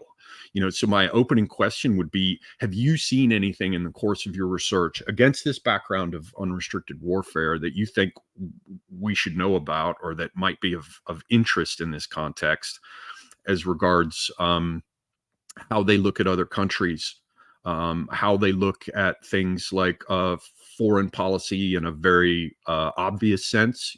Some of them I've heard you say in other streams, at least out front, endorse the Ukraine war and announce that they're supporters of it. I've heard people like Carlson in his discussion with Friedman yesterday, basically when asked about Israel, said, I don't think it's doing anything good for the United States. I think that Israel is a powerful and wealthy country, and that they should probably be left in a situation where they have to confront the challenges around them, knowing that it's only they, I should say, that are going to deal with it, that we're not going to come running to their rescue. I'm not saying that Tucker speaks for Musk, but or indeed for anyone else in particular. But that's an interesting thing to see or hear. You've got what's his name, Judge Napolitano, who got booted from Fox under a scandal for some sort of sexual harassment in the workplace. It got settled pretty quietly, but then he just appears with his new channel shortly before 2024 begins. I took very special interest in all the people who suddenly appeared about 3 months before the election year opened. And he's got a whole string of former spooks and military intelligence guys and the rest who come on, and they bring up really interesting things. Like, it's the first time I've ever heard a relatively mainstream figure like Napolitano talking about the USS Liberty, you know. Mm-hmm.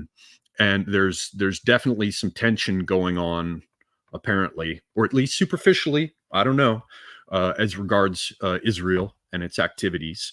Another area, again, just sort of teeing you up here, another area where I could see things being interested. You know, you talked about how and one of your recent streams, how Mark Zuckerberg is doing jujitsu and lifting weights, and he has this long old relationship with Thiel. And as you were talking, I was listening to your stream before we got on for this one, and I was thinking, you know, I just saw him doing a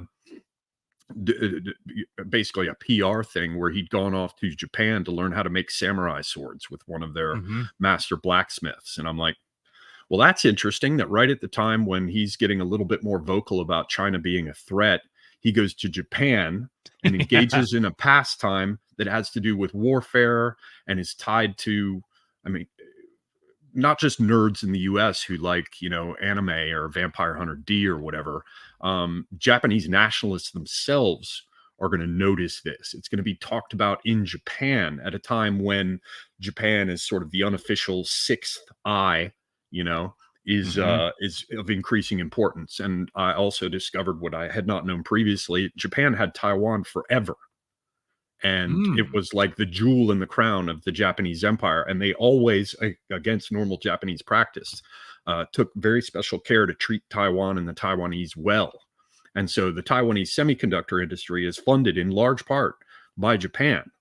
And so Japan has serious concerns about Taiwan. Japan also went in and built a high-speed rail system there in Taiwan. So this is the sort of background, because I think to myself, somebody like a Thiel or a Bezos would have to be concerned about semiconductors and chips, right? Or, you know, against the background of unrestricted warfare, what about rare earth minerals that come from our one remaining half-defunct source of them in the United States? You know, what do you know about these people who might be a part of the Thiel Mafia or otherwise a character like that could be in the emerging counter elite? What do you know about their views on Ukraine or Israel or these geopolitical questions? So this is probably the area that is where there's the most divergence. I'm trying to look up something here because you just triggered a thought. One of the like the inner circle guys within the PayPal mafia is Keith Rabois, general partner at Founders Fund, which is a big Founders Fund and Sequoia Capital are big. If when you're dealing with the PayPal mafia directly, and not this broader Silicon Valley phenomena, but the PayPal mafia guys directly, Sequoia Capital and Founders Fund are both ones that come up a lot. But he just joined Khosla Ventures as one of 5 managing directors. Khosla Ventures is an American venture capital firm founded by Vinod Khosla, who is the co-founder of Sun Microsystems. And this was a very interesting thing to pop up because Jason, the 2-Bit Podcast, he and I had been talking about this, and one of our thoughts was looking at the infrastructure and stuff that these guys are building out between Tesla, SpaceX, Palantir is another one we hadn't really talked about. You've anticipated what was going to be my final question, so I must just say it. There's this whole idea of parallel systems, and you've talked about it previously, so it immediately kicked off light bulbs in my head. I just want to give a shout out to Conscious Caracol in South Africa. Robert Duigen, Robert Duigen. He goes under the name Marhobani. Both of them are on Twitter. Conscious Caracol has talked endlessly, being in the situation in South Africa, about the need to say, fuck the government and its crumbling shit. We must have parallel institutions so that as it collapses around us, We've essentially, as the decking of the boardwalk disintegrates, we've got a stone floor just a foot under it, and it doesn't matter. We can tell you to fuck off. So I wanted to give those guys a shout out. I wanted to underscore the idea that in any discussion of parallel systems, anyone who's interested in that should go check out Conscious Caracol, because he's talking about how they're literally doing it now, not just Irania building a town, but building neighborhood watch and emergency response, and indeed whole schools, university systems. So I just wanted to tee that up, since you anticipated what I was going to come to. Go on. Yes, my yes. So this is one of the things that kind of tipped us off to the actual power that these guys can wield, because the whole United States space program is essentially being run through SpaceX now at this point, and the electric car industry is dominated by Tesla. In terms of branding, like Tesla and electric car have almost become like tissues and Kleenex, where Tesla is almost synonymous with electric car, and clearly they're leading the charge on a lot of building out the infrastructure for it. Then Palantir is another very interesting company here, because the thing that unites almost all sectors, if you want to talk manufacturing, shipping, military, everything, is software. We live in a software world. Well, just very, very quickly, for those who don't know anything about it, can you give a quick, back of the cocktail napkin sketch of what Palantir is? Yeah, so it's essentially a software program that is used by, they created it in 2003, I think, and it was the founders were Peter Thiel, a guy named Alex Karp, and Joe Lonsdale. And Alex Karp is still the CEO. The people who have a problem with glowies, like this sets off all the glowy stuff in the world. It was In-Q-Tel, the CIA's startup fund, was one of their initial investors, and almost all of their early contracts were all military contracts. It's a software. It's a network of different software systems that are used largely by the military and the intelligence community broadly. And then they have corporate clients as well. There's three different, it's Palantir Gotham, Palantir Foundry, and Palantir Apollo are their three different sectors. So it being a software world, I mean, basically all military conflicts are now being mediated through various different types of software. The hardware is being governed by software. And then this extends out into all other aspects of the economy as well. Them getting in on the ground floor with that really early on and embedded within the system. If you play this out now, things like Starlink and SpaceX and Twitter and Palantir, some of these technologies, it's a legitimate debate over who needs who more. Does the regime need the company, or does the company need the regime? And which one actually, if push came to shove, who could crack who? So Rabois joining this venture fund associated with the guy who founded Sun Microsystems set off a lot of alarms for us, because we'd been thinking, okay, the one big crucial piece of infrastructure that it isn't really clear that these guys or their direct affiliates have control over is microchip production. And our kind of operating theory was that this is the technicals of this is beyond me. Like I'm retarded up, I've got a little bit, I'm smarter than the average bear, but once you get into technical stuff, you're going to lose me. But I understand the significance of a microchip, and the Taiwan microchip factory. The name of it just escaped me. But the significance of that with respect to the U.S.'s relationship to China. So we kind of put a little pin in the back of our mind and said, okay, if we see one of these guys making a move on something like that, we're going to take note of that. And our working theory had been, maybe this is the reason for Tesla. Like, Tesla exists to create the infrastructure and the investment basis and everything to TSMC. That Tesla exists for the purpose of basically creating the pretext and the infrastructure and the investment basis for developing microchips here domestically in a way that they are in control of in some sense. Um, how did I get into that? Let's see. You were talking Well, I had mentioned, geopolitics. Oh, I'd gone through my thing and you looked up that guy who is related to the Thiel group specifically. And right. So Keith Rabois. So that was that connection there, and that ties in to Palantir. You asked about Ukraine and Israel. So this was something that kind of I didn't know how to reconcile these things, because listening to a lot of these guys talk about domestic matters, they sound like on the cusp of neo-reactionary, at the least almost like paleo-conservative in the way that they're talking about immigration and the regulatory state and finance and interest rates and all this sorts of stuff. But then there are many of them, and again, this is something where there's a lot of divergence among them, but many of them are very much pro-Ukraine war, very much pro on the Ukraine side of the war, and very pro-Israel. And this is why I was like, how do I reconcile these things? These don't, like, the easy answer is just, oh, just reduce it down to the single common factor that we reduce everything down to, and then you can just dust your hands off and you don't have to think about it any longer. But that didn't really appeal to me, because these things don't reconcile really well. Thinking of all of these guys as just, oh, they're just like conscious Zionist stooges is like, it just doesn't resonate. So that's where this I started realizing that there's this difference between pro America as the reason for Israel's existence, as in like that America exists for the sake of Israel, versus America exists and should exist, and Israel exists and should exist. And that's how a lot of this, I think, that's how these guys think, many of them.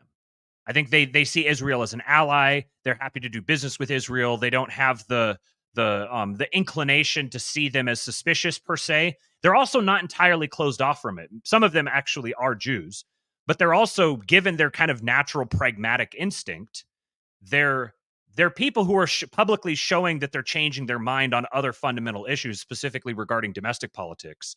So they're the type of people that, as these sorts of things begin to be borne out, they're the types that I wouldn't be surprised to see some of them start to change their tune on something like this. Even if they don't, the fact of the matter is that almost to a person, of these guys that I've been kind of tracking, they all believe that America should exist as its own standalone polity, and America needs to solve America's problems. There's these other things that are going on, and it'd be nice if we can help out with some of those things too. But what would make us even more able to help them out would be if we solved our shit, if we took care of our shit here at home. So and there's a segment here too that we haven't really brought in that I think kind of makes this fleshes this out a little more, and that is, we're talking coalition building, political coalition building. There's this phenomenon called Project 2025 that a lot of people haven't really been talking about, which is interesting because it's a very significant phenomenon. Now, normally, when I see a bunch of like Republican think tanks and NGOs and stuff get together and come up with their new policy prescription manual or whatever, I view that very, very cynically. I don't expect to see a lot of great stuff come out of there. However, the more that I've started studying this Project 2025 thing, this is a very different. This is not this is not your daddy's GOP. This is a very different approach to politics from a Republican perspective. A couple of friends of mine have actually been going through. They signed up to get involved with Project 2025. I'll explain it more in detail in just a sec here, but they've signed up to go through the training essentially, and they've been giving us updates on how rigorous this is. That this is not like BoomerCon. Just go get our good policies in and just exist within the Constitution and operate within these bounds, and it's just like kind of the ordinary GOP like slop. They're very it's structured with very Machiavellian tendencies. Now, this is an initiative that's being spearheaded by the Heritage Foundation, in partnership with TPUSA and then like 80 other different Republican NGOs and think tanks and et cetera, et cetera.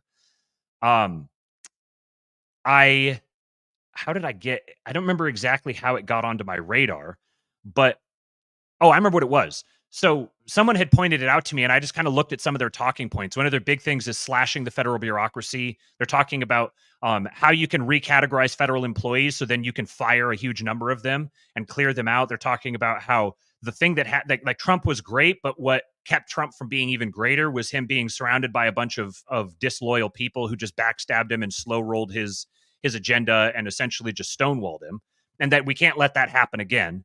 They're talking about like abolishing major federal agencies, and a lot of this stuff is stuff that I've heard before, but not put all into a single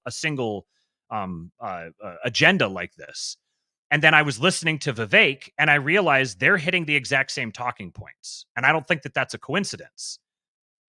So right around the time I started putting this together, up popped on my podcast feed a conversation between Curtis Yarvin and Charlie Kirk. And I was like, okay, I have to hear this, because I've never listened to anything Charlie Kirk has to say. He's like I've always seen him as kind of like a retarded version of Ben Shapiro, which is pretty bad. But he's talking to Curtis Yarvin. Like, I got to hear how this conversation is going to go. It's probably going to be a tire fire. So I started listening to it, and I realized, number one, I don't know if Charlie's turned over a new leaf or something, but he's a lot smarter than he lets on.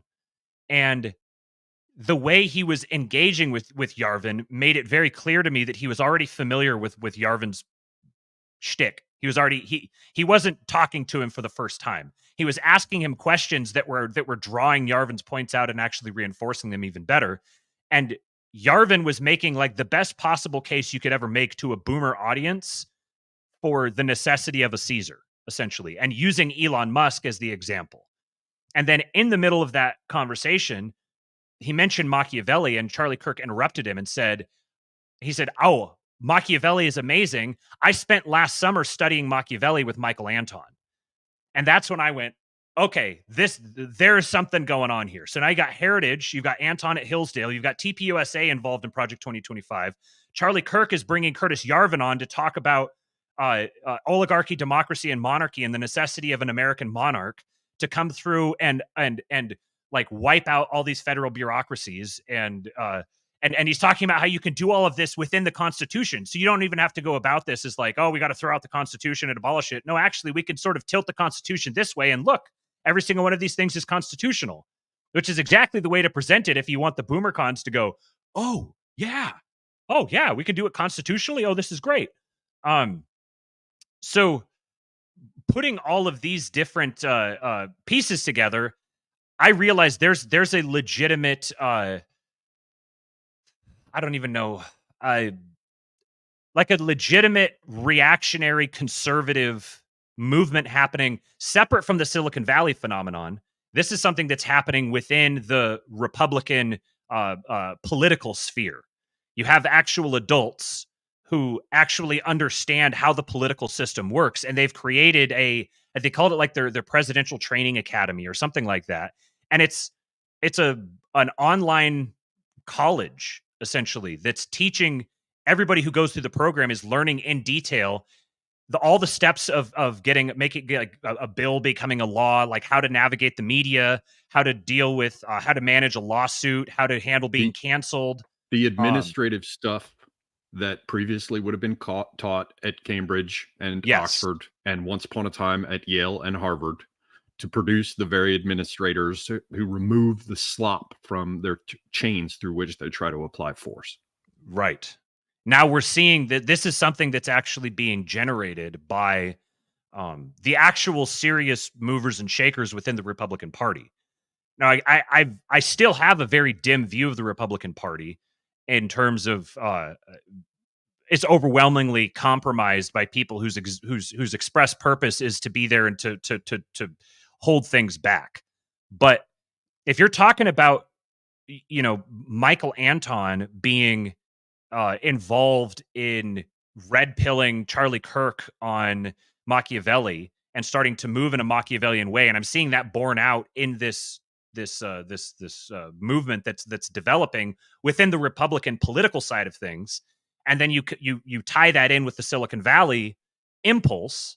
The whole Silicon Valley impulse is they want adults in the room. They don't want to have to be fighting all of these bureaucracies. They don't want the borders being flung open. They're very suspicious of China. This is the foreign policy thing. The biggest thing for them is many of them see Russia as an enemy, but they also see China as an enemy. Because again, it comes back to this Americanist impulse. Like, we want to have an America that's for Americans, and we want to do our American thing here and preserve the American spirit. So I'm seeing a coalition forming here where, if I was to game it out, the best way it could possibly happen for our interests would be essentially that these Silicon Valley guys are like, all right, we're gonna partner up in this coalition to wipe out the entire DEI, ESG, electoral fortification, immigration, Davos. We're gonna eliminate that crew and help you guys, install you guys in power, use Trump as a vehicle for that. And you guys are going to repay us by basically taking the chains off of us so we can get back to innovating, and particularly in military tech, because they're seeing we need to preserve America as a thing. We need to preserve America as an entity. And the way we're going to do that is by, number one, having a roaring economy, and then having the strongest military. Yeah, and we just handed Russia an unambiguous win in terms of allowing them to take the lead with the real boots on the ground experience of developing new military technology. Now we're on the other side of that as advisors and monitoring everything with observers in place. So it's not like we're not seeing how this is developing. I mean, we're learning as much about their systems and the rest as well. But yeah, there's a strong need to move forward with that now. But just wanted to throw that in. Yeah. What Frederick 1483 here in the chat, he says they're basically articulating and codifying Trumpism and then indoctrinating the transition team into that. Yeah, that's in a sentence. That's Project 2025. So we're seeing Trump there's been the question of like, well, how do you have Trump without Trump? And you kind of can't. And that's part of why it's becoming very obviously inevitable that Trump is going to be reelected, and he's going to be a vehicle for someone. The question is, who is he going to be a vehicle for? And I see this coalition developing between the Project 2025 people, the Silicon Valley people, and now you're starting to see, this is something that Phil Gibson on the Saying the Quiet Parts Out Loud podcast, I just talked to him about this. He's much more on the monetary policy, financial economic side of thing. That's a lot of it is kind of over my head. I don't follow it super closely. I was an accounting major in college, but that was about as far as I got.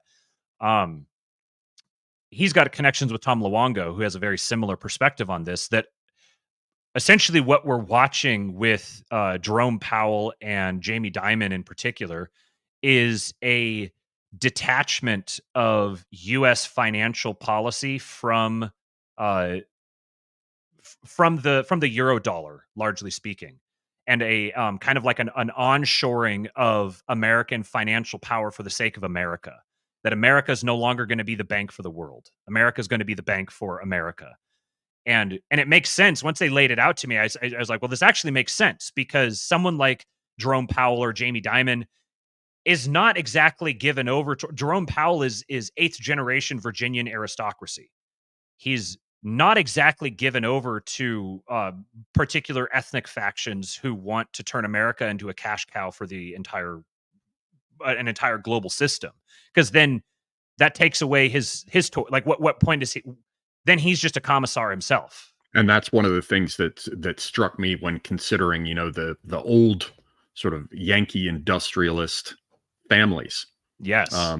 These are people who, and this is all hypothesis, everyone, yes. just so everyone is aware. But it struck me that those are the people who are most disenfranchised. It's a great thing when you all run over there and you're like, shit, I can make, a 4 times, 5 times a multiplier on what I would have previously by cutting my labor costs and shipping it over to China, even with the transport costs taken into account afterwards. That's great.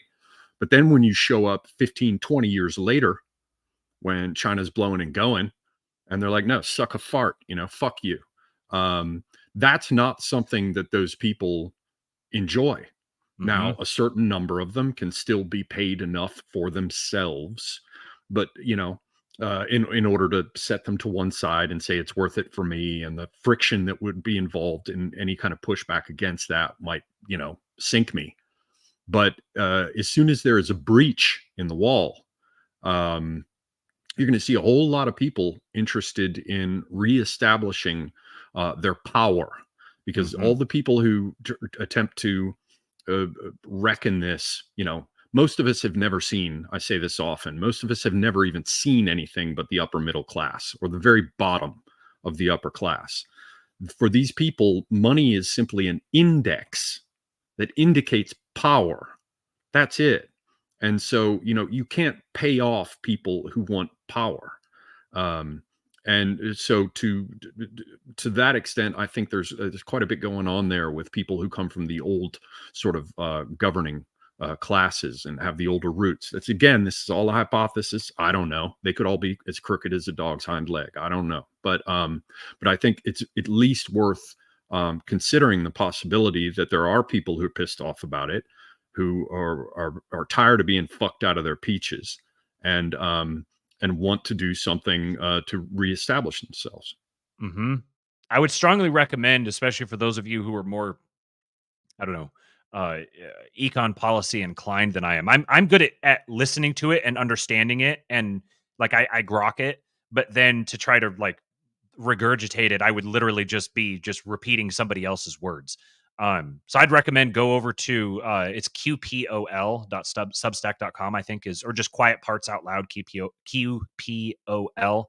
And his name's Phil Gibson on Twitter. And then Tom Luongo is someone who's been a big influence on him, who talks about a lot of the same sort of thing. And they've very well documented this phenomenon that's been happening with American fiscal policy. And the Jerome Powell Fed has been a sharp departure in a lot of ways from the Bernanke and Yellen Feds. And there's something that Jerome Powell has. There's something that Bernanke and Yellen have in common that Powell does not have. And assuming that they're beholden to the same masters, I think is, again, it's part of the projecting power onto your enemies that isn't necessarily there.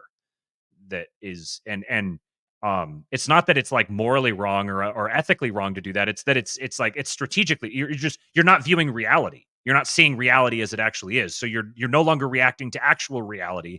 You're reacting to a fictional reality. One thing that Peter Thiel has he pointed out, I was talking to Pete Quinones about this the other day. He makes the point that ideology degrades creativity. It blocks creativity.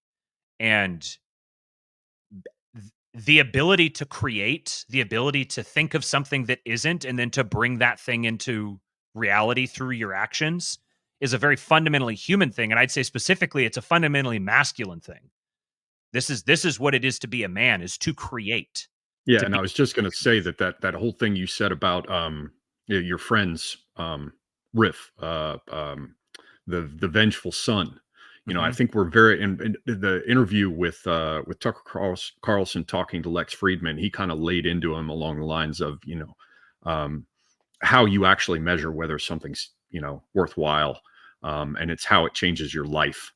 And so I tend to agree with you there that this idea of the vengeful son, one characteristic, if from my marketing and advertising and communications days, you make a mood board or you create persona and you put them up on the wall, who's your target, and well, what would this archetypal figure that we're going to craft here as a mental exercise have as his or her characteristics? And yeah, I think the vengeful son is about fucking tired of ideology.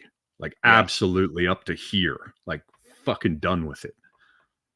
And ideology is I think the way that you can really identify an ideology is when you already have an answer to every question that's asked. If a question is brought up or a thing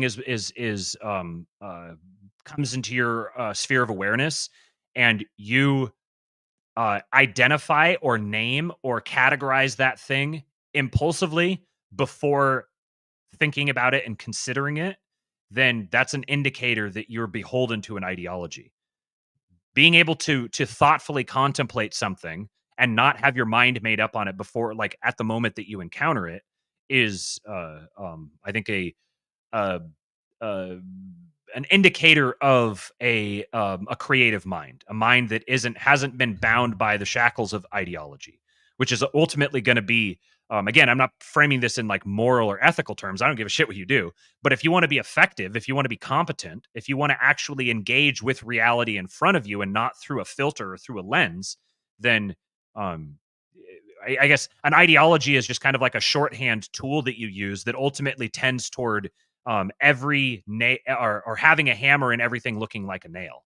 If you have a one size fits all solution to every single thing that you encounter, and you knee jerk name that and identify it as the answer to every single thing, life is a lot more complicated than that.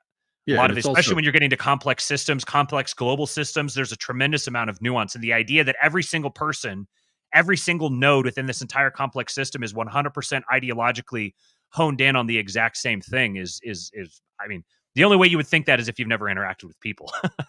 yes. And there's it's you've got the idea of being able to do something in the world. And I always symbolize it, going back to an old Austin Spare drawing, of a hand and an eye. It's a hand with an eye in the palm. And what the eye sees, that the hand can then do. But if the eye doesn't see it, the hand can't do it. And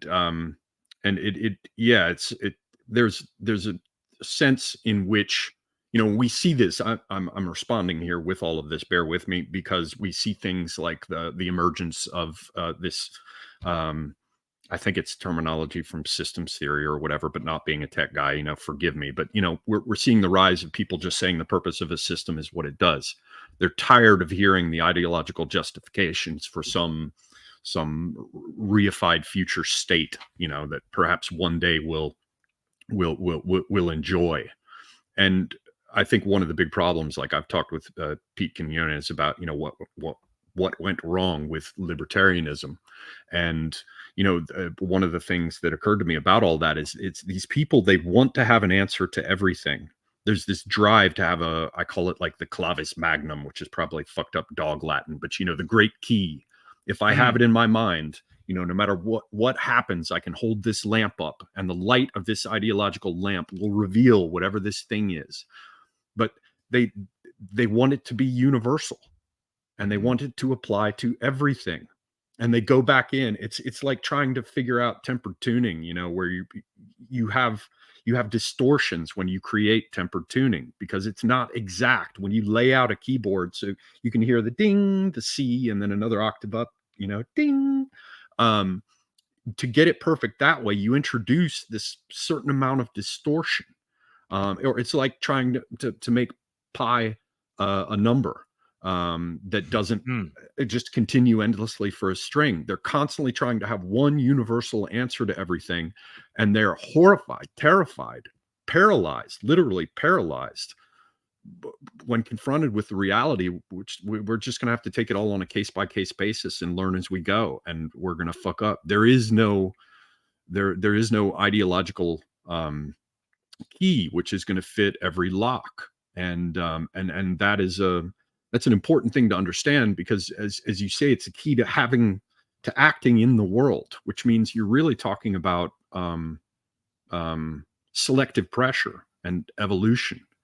It's really what we're talking about. The vengeful son is sick of ideology because he's seen its bio-Leninist fruits, and there's some raggedy ass shit hanging on that tree.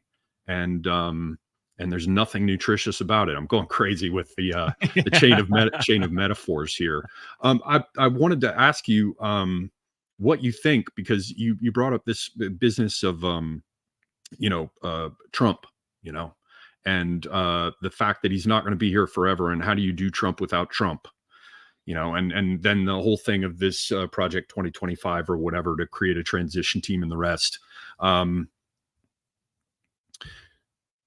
Academic Agent has talked about, the way in which Tony Blair comes in and his people with the Blair Institute or whatever have policy papers prepared for everything in advance. So when a government comes into power, his minions go rolling in, and they arrive with their plot factory, big binders of paper that land on the, and their presentations are ready, and they tell you why you have to do this, and all these difficult decisions that your incoming administration would have to confront are right here. They're taken care of.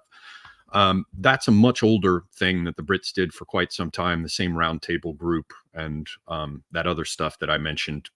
Going from what's his name, Cecil Rhodes in South Africa forward. That's the approach they took. So I think it goes back much further than Blair. I think what you can see here with this 2025 project, I would guess, all speculation, that they're not just preparing the team to deal with Trumpism. They're going to create Trumpism, because for Trump thus far, it's whatever I want to do based on my gut instinct and my business, my gut business sense. And it doesn't really go much further than make America great again. So that's one angle of this that I'd want to hear your thoughts on. What the hell is Trumpism?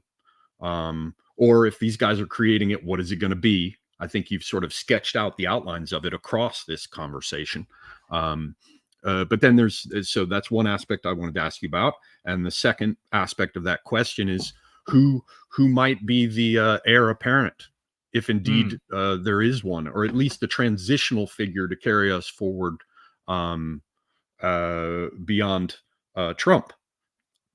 And sorry, I'm doing this to you. One is the doctrine itself, Trumpism, and how it might relate to these people. The second is who might be the heir apparent, according to what you've seen and looked at. But against that background, I have to put the third part in. What do you think of RFK? Does RFK connect to any of these people?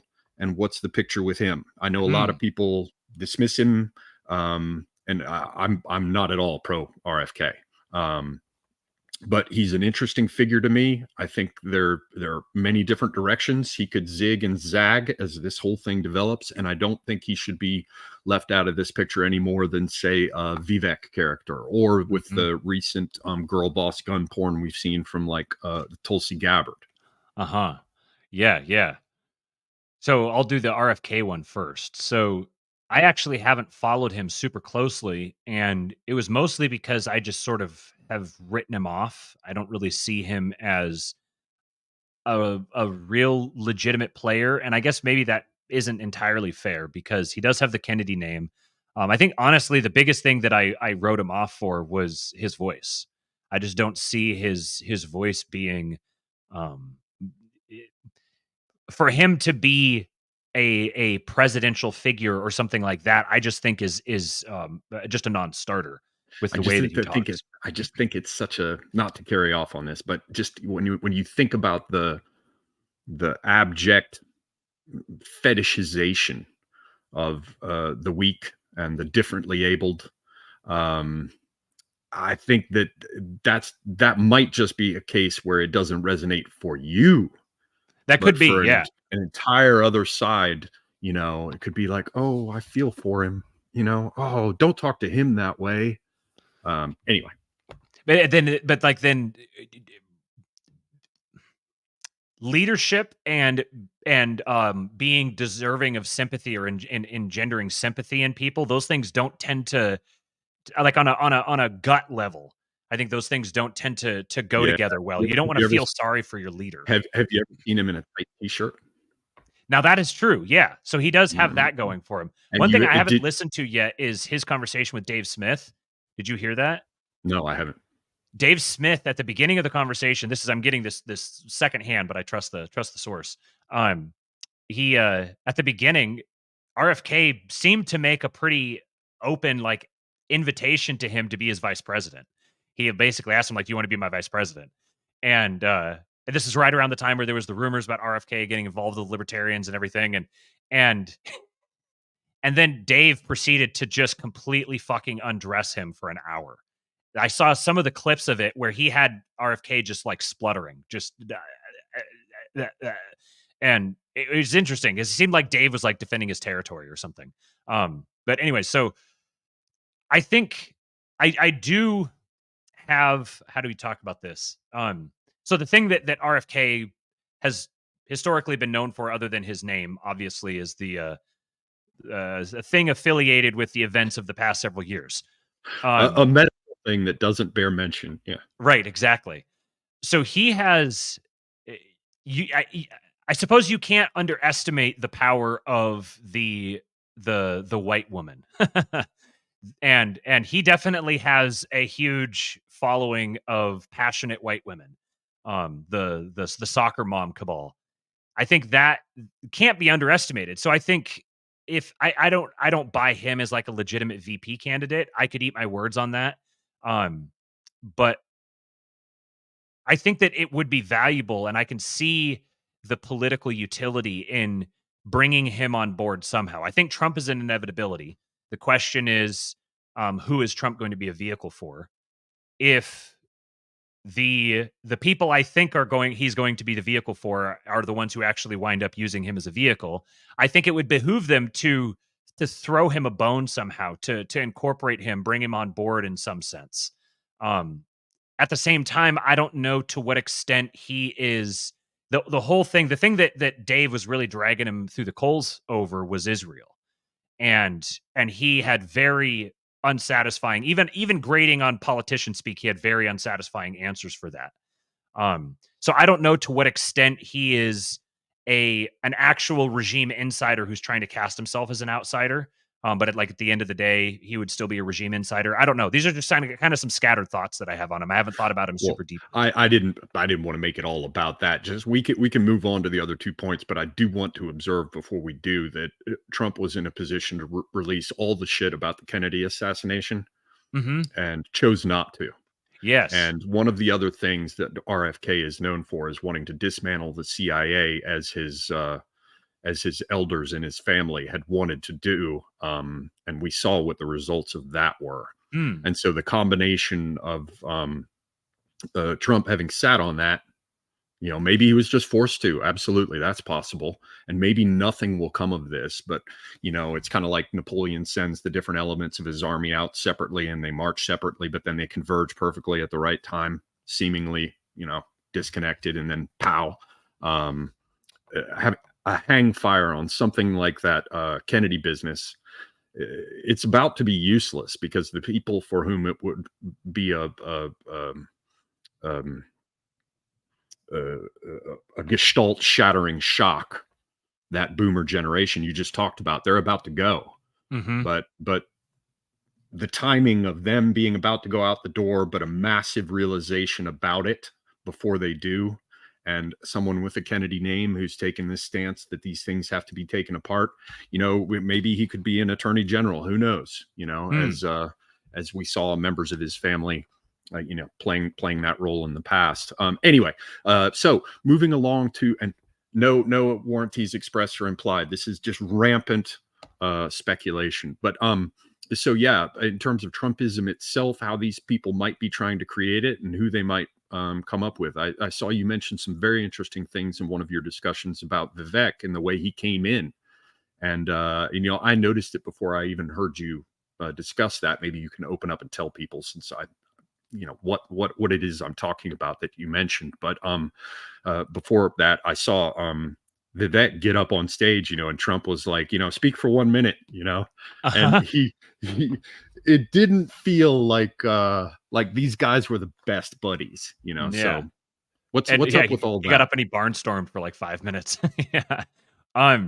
So when I was really kind of in the beginning stages of parsing some of this stuff out, I was trying to figure out what the angle was here. So I recalled that Curtis Yarvin was going around in 2020, making the podcast circuits, telling everybody that the best thing that could happen would be a Biden would be a Biden election, because number one, it would just take the temperature down in the room in general. It was very obvious at that point that Trump was going to fish in the Rubicon, not cross the Rubicon, to use his analogy. And really that the country is just not at a place where they're ready for someone to go cross the Rubicon. That it would be very good for the country to spend 4 years with Joe Biden sucking all the energy out of the room, that it would completely deflate the Democratic Party, and that it would show the people what their regime actually is. It's this doddering old dementia patient. And so I was of a mind there then. So I was thinking, well, so you got the Yarvin Thiel connection. You've got the Thiel Zuckerberg connection. Famously, the electoral fortification occurred through $400 million from Mark Zuckerberg. And I was like, I wonder if this is a coincidence. Which made me wonder about the status of that fortification with this upcoming election. And so then I was of the mind that, okay, we're setting up for another Biden election. Like this is we're going balls deep in this now. And then I started watching Vivek, and I was like, okay, now this is a different thing. There's something else happening here. What's his angle? Because shut up, Siri. They're always listening. There's something going on here with Vivek. He's obviously not just like running by himself, and he's not running against Trump. And he's talking about being like the insurance policy in case Trump gets taken out somehow. But even then, like I'm like, he's not going to get elected. Like, there's no way he's coming in and actually thinking he's going to be elected. And so what's his angle? I was expecting when he went into the Iowa caucuses, I was expecting, he's probably going to get, I don't know, 2 or 3%, something like that, which would, going from 0 to 2 or 3% would have been pretty impressive, with being a complete nobody, being a Hindu, being, a pharma CEO, all these things are all like demerits against him, and then getting blacked out by the media. He had just started doing all the podcast circuits and stuff just before that, going on Tim Pool, picking up all the Ashley St. Clair and Benny Johnson and all of these like stock conservative influencers. And so I was expecting, 2 or 3%, and that'd be a great success. And then we'll build up and we'll see what happens in the summer. And then I heard he got like almost 8%. And I was like, whoa, okay, this is actually a thing that's happening. And then he dropped out, and it blew my mind. I was like, this doesn't make any sense to me at all unless this was pre-planned. And then not only did he drop out, but he immediately endorsed Trump and said, I'm flying out there to go join him. It's like, okay, now this is very interesting. So he's very much ingratiating himself to Trump, but it seems to me like Trump would need him more than he would need Trump. What's he gaining from, why would he do all of this so that he could get some like a cabinet position or something like that? That doesn't jive for me. Some like a billionaire venture capitalist guy who wrote his books and everything. He's going to run for president, and then he's just going to drop out right away and go, like, none of these things squared for me. And then I watched his relationship to Trump on stage, and I said, Trump doesn't want this guy here. He's there against Trump's will. Trump. So I don't know. There's a few different ways you could interpret this. He's got some kind of leverage on Trump. He's, Trump recognizes that he needs him. He's a legitimate candidate. He's what's the term I used? I can't remember. Basically, like he's Trump's babysitter essentially. And then what really reinforced this for me was, I think it was the next day or the day after, I turned on notifications on Twitter for his tweets because I want to track what he's saying and see where he's pointing. And I get a notification, and he says, just left a meeting with President Trump. He swore to me that there will never be a CBDC in the United States. And I was like, okay, Trump has no fucking idea what a CBDC is. Trump doesn't care what a CBDC is. So this isn't some policy agenda from Trump's perspective. This is very much something that's on Vivek's radar. So Vivek went in there and had a conversation with him about something that Vivek values that Trump is kind of like, yeah, whatever. And the first thing he does when he leaves the conversation is he goes and tweets and says, hey, Trump just told me all this. Now, if I'm Trump and I have a conversation with this, uppity, upstart here who's coming in and bringing his agendas to me, and he extracts some kind of a guarantee from me and then immediately goes and tells the whole world, the one thing that's never going to happen again is him and I having a private meeting. That's just not going to fly. But then 2 or 3 hours later, Trump goes out on stage and says, I will never allow a central bank's digital currency. And so that this made it it seems very evident to me that Trump has handlers. And I think he always has had handlers. But I think the handlers that he has now, I think there's my supposition here is that there's a war between his handlers. There's I guess you might say, the neocon or Zionist wing of handlers. And then there's the Silicon Valley Project 2025 wing of handlers. And these people are definitely not on the same side. They definitely don't want to see the same policy prescription platform with the Trump administration. One wants to weaponize him. The other wants to leech him. So then when Jamie Dimon and Steven Schwartzman came out at Davos and said, Jamie Dimon especially, he says Trump was right on the three things he said. It just like etched in my brain. He was right on immigration, the economy, and NATO. And my perception of Jamie Dimon at the time was, he's just he's part of the Borg. And having someone who's like part of the Borg come out and say, Trump is right. We should be nice to the MAGA people. Like, these are your fellow Americans. We need to treat them with decency. Recognize that they actually have a point. That a lot of these things, this is sacrilege to the regime dogma to say that Trump was right about NATO, Trump was right about the economy, Trump was right about immigration. All these things are sacrilege. And he went on to say that even his very liberal friends in the Northeast are very upset about this immigration situation. I don't know if that's true or not, but the fact that Jamie Dimon is saying that at Davos is a very strong signal that the institutional money is behind Trump. You don't come out and say something like that willy-nilly. This isn't Jamie Dimon's not just like shooting off the mouth and saying stuff off the top of his head at Davos when he's saying things like that.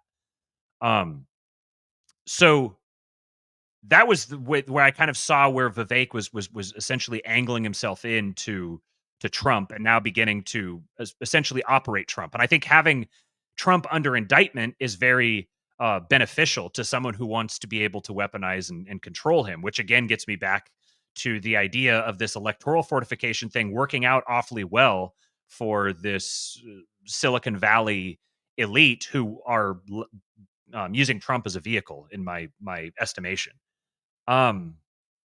So as for what Trumpism looks like, I think we've touched on a lot of the aspects of it thus far. There's definitely populism, nationalism, that qualified nationalism that we discussed previously. Right. I think autarky is probably a useful term in this particular context. I think we're moving in a direction where there are a lot of it kind of overlaps a little bit with this nationalism idea, which I should say I'm on the record saying that I think the concept of the nation state is dying. I think the concept of the nation state is going away. And I don't know if it's going to be in 5 to 10 years or 50 to 100 years, but pretty soon people aren't going to identify with their national identity in the same way. I think we're going to begin organizing ourselves more along digital tribal lines versus geographical tribal lines. And I don't know what it's going to look like. We're still kind of figuring that out as a species. But yeah, for anyone who's interested, check out my recent stream with AM about imperialism and the way in which minorities are deterritorialized and they have to live side by side in neighborhoods, how that was, or in their own, they try to take over villages. They attempt to establish a minimal amount of territory through something that's, could happen in the U.S. under something like how Jared Taylor envisions, free association being a potential pathway to some increased control over your immediate environment and circumstances as you live together in a framework like this. Anyway, just throwing a plug in there. So, but you're thinking that the nation state is likely going to disappear, and that people in a deterritorialized sense will have their own whatever affinity cohorts that work digitally. Indeed, as we see it now, where I get on a Twitter space and I'm talking to people in 6 different countries, but we're hanging out and having drinks with each other. Yes. Balaji Srinivasan wrote the book The Network State, and he kind of describes part of what I think this dynamic is developing into, and it's really just kind of, you could sort of play out like game theory out the effects of the internet on the way that people organize themselves and the way communication has changed, and the ability to travel, and it's the nation state as a technology is starting to become a little clunky, and I think that's going to increasingly become the case as you get niche cultures within a larger polity that or not even a polity, but like a larger like group of people within national geographical boundaries. They're because we're 24/7 connected to all the rest of the world. It's changing what a culture is and how a culture affects a person and the way a person self-identifies. And strictly doing it based on geographical bounds is just it's a clunkier way of doing things. That I think I'm not denigrating it, because I think that I'm very much inclined to the blood and soil notion of having a homeland and being associated with your homeland. And I think a lot of negative effects have come from drifting away from that. But I think some of this is just inevitable. I do think Yeah. a model that's going to become a lot more rigid is a more of like a return kind of to a city state notion, where you're going to have a very clear polity within a city, which gets into the free private cities idea, where you have the Charter Cities Institute and I think the Free Private Cities Foundation, where there's overlap with the seasteading movement, and there's a lot. And then you get into crypto and Bitcoin, and there's Peter Thiel fingerprints all over this as well, which ties into Bukele and Malay, and then the creation of free private cities around the world. I think we're starting to get a picture of what this is going to look like, but I think we're still probably at least a couple of decades removed from it. Yeah, and I Um, would want to add in response to Caravaggio. I've seen many times on the channel, so I'm not casting any aspersions. I've seen that person in the comments many times. For my part, I don't know that the nation state is going to go away, but it's certainly a framework that, what is it, Westphalia or whatever in the 1600s. I mean, it's taken some dings, and it's currently under very obvious threat. And there are obviously forces doing everything within their power in order to destroy it at present, and it's absolutely manifest. That's clear. and it's from the Um, top and the bottom as well. Like the globalization effect and the atomization effect are both happening simultaneously, intentionally. Yeah, so I don't think I don't think, given that is manifestly the case at present, I don't think that the idea that the nation state might be on the way out is one that should be just dismissed out of hand. I personally don't want to see it go away. I am I more don't either. inclined, as you said, towards a let us say blood and soil brought down to date. And I did, so I just wanted to respond to God damn it, I'm fucking old. um, Caravaggio in that respect. Also, that person put, the idea that Indians and Chinese would like to have a word. Both of those are empires. They're not nation states. Mm-hmm. India and China are both empires, and they contain within them any number of different nations. There are whole states within both of those empires that see themselves as entirely distinct and speak their own languages.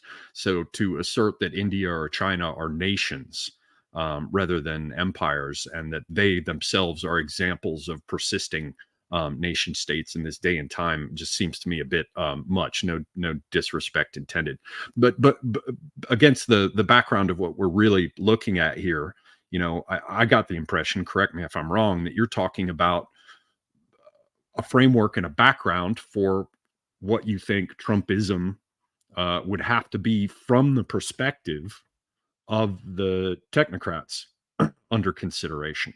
And as we've said at the outset, none of this amounts to an endorsement. It's an attempt to make a guess about what's going to happen next. So please go on. Yeah, so I think um if I'm looking at, obviously when you get political coalitions together, um by definition making a political coalition is compromising. It's watering down. It's finding your common points that you can agree on, and agreeing to forsake the or at least put till later the things you disagree on. It might be all right, we both have the same enemy, so we're going to join together. We're going to take out the enemy, and then we're going to have our fight over the things that we disagree on. So looking at the things that unite these different factions that are rising up, I see the major things are China hawkishness, essentially, suspicion or cynicism toward China, immigration, wanting now the it's silly to expect any form of like complete immigration restriction. It's just never going to happen. The decision here is between infinity third worlders and some sort of a legal immigration framework where we try to bring high value people, yada yada yada. This is very much something that they subscribe to. The technocrats very much want to continue this process, this Anglo process of culling the best and brightest from all the other regions of the world and bringing them here to work on our shit and build up American manufacturing and yada yada yada. Which is interestingly is kind of a macrocosm of the university effect, where you have the IQ shredder observation from Spandrel, where you have the university was like the urban center that brought in all the people from the rural areas, all the high value people into the university. Then America is doing this on the global level. Bring everyone into the American university. So immigration restriction, China, conservative fiscal policy, I think, is something that's going to be making a rebound. And then the other thing I was thinking of was I don't think something like NATO or the UN is going to be. I don't. A lot of these things, it's just to completely extract the United States as a unit. It begs the question of what is the United States as a unit? What does it mean to extract from these things? A lot of this stuff is you can't just write this stuff on paper and draw it out. But I think we're going to start watching a trend of seeing the U.S. pulling back from global engagement.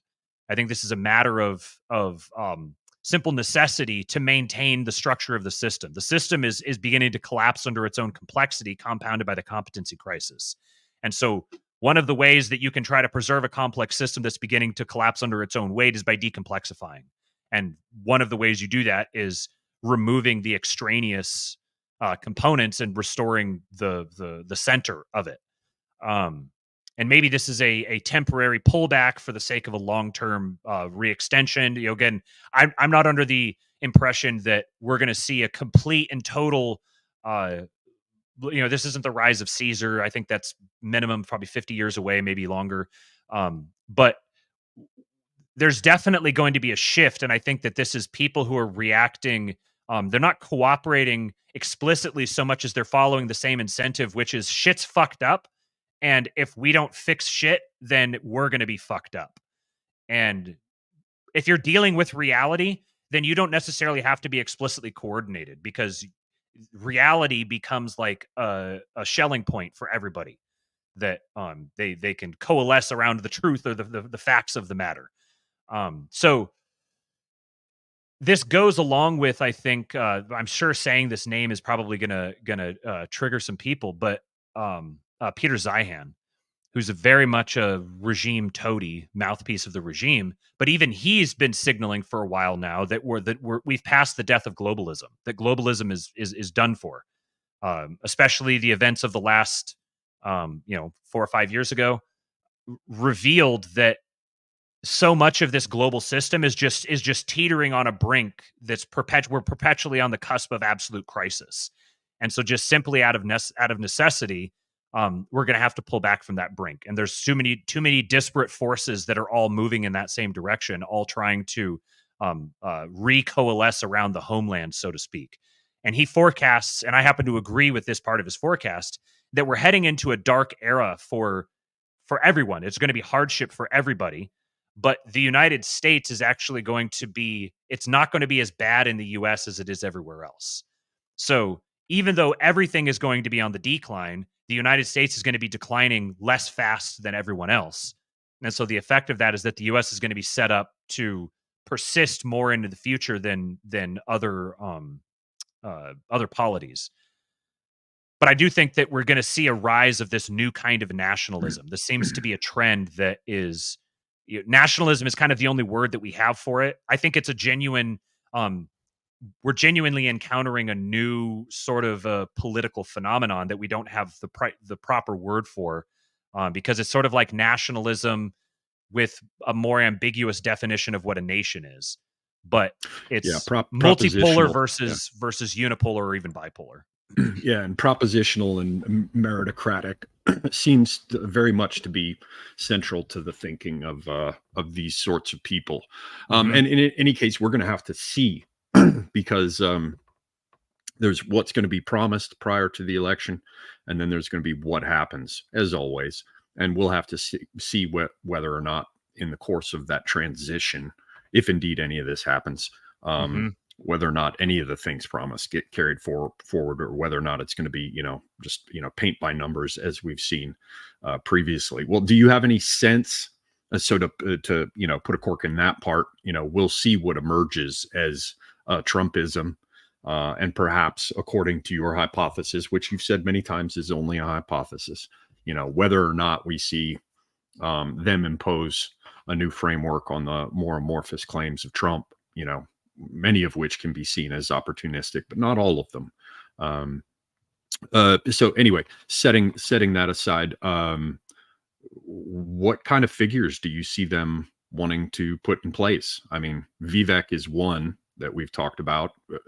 I can't see him being the replacement for Trump, but who knows? Are there any others that stand out for you that are a part of this crew? I heard you mention in a previous stream, JD Vance is another figure that they worked hard on putting him into place. What's his name? Steve Bannon was always shilling Vance. They pushed him into a Senate position, which is, a more senior, long-term kind of thing. Other than Vivek, other than Vance, are there any that, stand out for you that are up and coming? And throw in with that, what do you make of Gabbard? Oh, yeah, I guess I'd stopped thinking about her for a long time, but I'm starting to get the sense that I need to think about her more, which isn't always the worst thing to do, if you catch my drift. I don't think that it's that Vivek is the next Trump. I do think that there's a very good chance that Vivek is the next president after Trump. If you watch the way that he, the way that the average person reacts to him, go watch any of his interviews. There's the Sean Ryan show. He's talked to that little dweeb David Pakman a couple of times. He's talked to Jordan Peterson numerous times. There's several other long form interviews that he's done. And go read Flagrant by Andrew Schultz is another great conversation. Go read the comments and see. You will scroll for hours before you find something that's even just like a tepid endorsement of him. People rave about him. And these are just like the average normies. The average normies, like, if this is what a future politician is like, then I'm voting Republican the rest of my life. This is David Pakman's audience. So I think that he definitely is going to have staying power, but I don't see him having he's a little too wonkish, in my opinion. I think he comes off like he can be, he had a great conversation with Andrew Schultz, and there, he had some zingers and just a bunch of comedians talking, and he's bantering with them, and he was able to get along with them, but he didn't have he definitely stuck out. Like, he definitely was not one of their crowd. He's got a little bit of an egghead to him. But honestly, I think that the inheritor of Trumpism may be Bukele. And now you're gonna have to jump over, since you haven't covered it in this stream, with your mimesis and the idea of setting the example so that it can be followed. Because otherwise, the context won't make sense to people. How the fuck could Bukele be the inheritor? Right? Yeah. So this is mimetic theory by which was something that was coined by Rene Girard. Essentially, is this idea of build a Caesar, which is the thing you're referring to, was something I got to credit again my buddy Jason at the 2-Bit podcast. He said there's all these different little right wing, Caesar-esque sort of figures that are popping up. You had the Brexit phenomenon, then you had Trump, and then you've had a lot of people who are obviously aping Trump to one degree or another. And he said people get the wrong idea when they're looking at these different phenomena. Each of these individual guys doesn't have to be Caesar himself. You just need him to be Caesar in a particular domain. So for Bukele, it was crime. For Milei, it's like administrative bureaucracy. There's the Dutch guy, Wilders. For him, maybe it's like environmental policy or something like that. But what happens is each of these guys that goes and does this thing now becomes a model that reflects back. And you look at that and you're like, well, hey, look, he did this thing and it worked out well, and now we can use that as our test case, and so now we can model that person who did that thing. Right. Bukele now becomes a model for locking up all the criminals. Right. And indeed, that's what we saw more or less. Didn't he just speak to CPAC? Yes. And that's what he basically came and did. I'm the guy who did this thing and it works. Yes. And I'm not So, saying that Bukele's that it's a one-to-one thing. Obviously, the United States of America and El Salvador are completely different. yeah, and There's he indeed said it. You know, right. your solutions don't work for me. But I just want to emphasize for everybody who's listening, if you haven't thought about the idea before, it might seem a little bit strange, but the notion is that you have an example that stands there as an instance of success, and then taken in aggregate, these various pieces, which is of course what you're trying to say. I'll shut up here and let you go on. Taken in aggregate, they amount to a multifaceted set of proofs of success, where I'm going to take Bukele off the shelf and put him in this slot for the answer to this problem, etc. Exactly. I mean, even Vivek even hinted at this when he was doing. I think he was on Tim Pool. This was when he was still running. He said, if I don't make Malay look like a moderate, then I'm not doing my job." There's the modeling. There's the mimetic modeling. Now that Malay exists, say what you want about any of the other bugaboos associated with him, he definitely exists as an example of someone who came in and took a chainsaw to the federal bureaucracy. So if your goal is to take a chainsaw to the federal bureaucracy, then you can say, "Look, Malay did this, and I'm gonna do like Malay." Bukele is such a singular phenomenon. It's absolutely fascinating studying the way that he came to power. There's on the website I am 1776. Benjamin Braddock wrote a great breakdown of how he came to power, and it's very obvious that he has a large network supporting him, a very powerful network. That's the only reason he's still alive. It beggars belief that he has been able to do everything that he's been able to do. And I know a lot of people want to say, "Oh, that's just obvious. It's just because he's a regime stooge or something like that," which I can't even wrap my mind around how that would be the case. Well, regime stooge is just it's a thought terminating cliche, Yes, because anyone with power is going to be someone that you can place in the regime. Right. But anyway, leaving that aside, because I mean, I don't want to go down a rabbit hole for people who can't keep up. But the yes, I agree with you entirely that without powerful backing, he'd be deader than a fucking doornail and gone, which means Mhm. someone extruded him as an experiment. And now they already had the uptake, the media uptake for it arranged. So yeah, clearly. And they had the institutional networks and the funding and the ability, the awareness. If you listen to him talk, he's talking about the NGOs, the journalists. Like, he understands exactly how the entire global Borg system works. He calls it out directly. So, and there's, I mean, it's like 2 degrees of Peter Thiel when you start dealing with people associated with Bukele. There's very tight overlaps there, which again connects into the idea of like the free private cities and the Bitcoin cities and Prospera and Honduras. These are there's big Silicon Valley PayPal mafia connections all over all of this. So I think what we're seeing is experiments in modern forms of governance that are inspired by bits and pieces from the past and then bits and pieces from the future that are being molded into a new form of governance structure. And I think it's kind of anyone's guess exactly how it's going to play out or exactly which direction it's going to go. But what's very clear to me is that this is something that's happening. You're seeing like a startup approach to building a government or overhauling a government, taking a if you think of it in like startup terms, where you have a company that's bloated and full of people who should no longer be earning a salary and embezzling money and all this sort of stuff, and you come in and you just do what Elon Musk did with Twitter: come in, fire 80% of the people, and restore like masculine leadership. Like, no, we're not going to be worrying about a safe environment and concern about harm and whatever else. No, we're going to run a business here. It's going to be stripped down. We're going to do the essentials, and we're going to start innovating, and we're going to start building something. And if you're not on board, you can go. Yeah, and if you haven't dealt, because I was heavily involved in the startup stuff back in the second half of the 90s. when my knowledge of tech was much more current.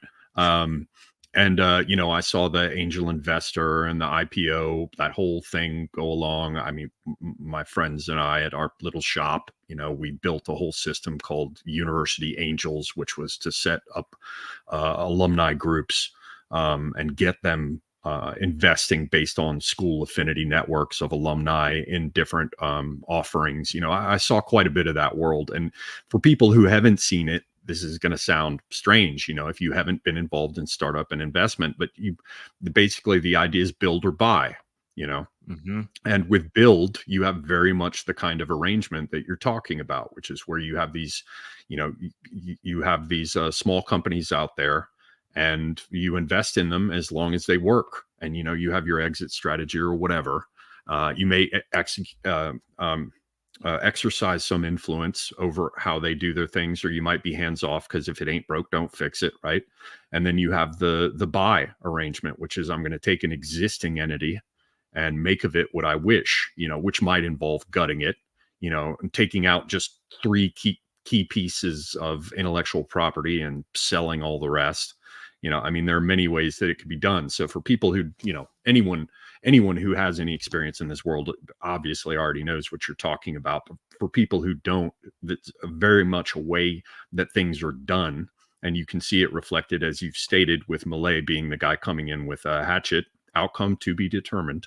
And Bukele being one where you say, let's go try this little experiment and let's do it small. We've got a little, a business, 100 people or fewer, and let's see how it goes. And maybe this thing can be scaled. Maybe it can't be scaled, so I think it's a perfectly reasonable thing to hypothesize that a group of people who cut their teeth in the corporate world, particularly in venture capital and startup in a place like the West Coast, would take the lessons that they had learned there and apply them. And I mean, just across the board, there are so many ways in which you can see these parallels. I mean, Moldbug shows up from fucking, his tech background, Urbit or whatever the fuck it is, and comes in talking about a chief executive officer and a president and a king are all monarchs. Mm-hmm. I don't know as much about this. People like Aaron McIntyre, certainly people like Charlemagne, know quite a bit about Yarvin and his thought. I don't, but the idea that you got someone who comes out of the tech sector and gets associated with neo-reactionism and still appears as this figure who strolls his way through the different discussions and presents these ideas. They're all, I guess I'm moving now towards a summary phase.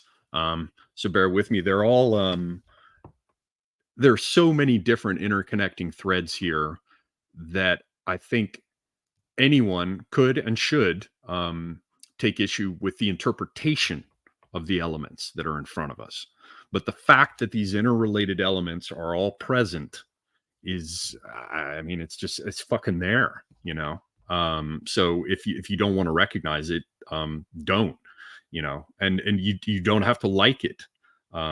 None of this, again, is expressed or implied endorsement. For my part, I loathe Vivek. Whenever I hear him speak, I think you got a little pushback on this from Pete too. But whenever I hear him speak, I'm like, I've never heard anybody more insincere. He sounds like a fucking sideshow huckster. And I call it brown meat. Where you mobilize your Suella Braverman or your Vivek. And we all get to celebrate the fact that this base brown person has said all these things that, we wish white people would say, and gosh, they're so cool. But none of that matters. What I think of it doesn't matter. This is an attempt to ferret out what's coming and how all these pieces might be interrelated. So from that perspective, I found your discussions very, very interesting. And hence I invited you on for this one. Now, before we wrap up, I want to give you an opportunity to cover anything, and it doesn't have to be, you don't have to rush it.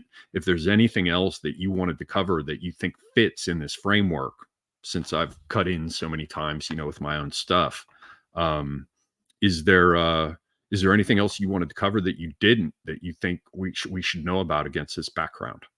A couple of things. First one, just regarding something you were just saying about Moldbug. It's interesting if you read Moldbug's Patchwork, A Political System for the 21st Century, where it's kind of part political philosophy or political theory, part sci-fi sort of, but he describes governance with a joint stock corporation run by a CEO with a board of directors, and cryptographic tools to govern the weapons, and he goes all out with it. One of the things he says, this is the third paragraph of the first chapter. He said, or sorry, fourth paragraph. He says, to start the hype machine, let's just say that if anyone can build anything like Patchwork, even a tiny, crude third world ripoff of Patchwork, it is all over for the democratic regimes. It'll be like East Germany competing with West Germany.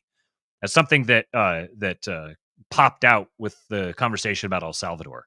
And I'm not saying that Bukele is necessarily building Patchwork, but what he's building is not super far removed from the Patchwork idea. It's verging in that direction of essentially like a privatized society with a CEO as a monarch, and operating the society for the sake of generating productive value from it in a business sense.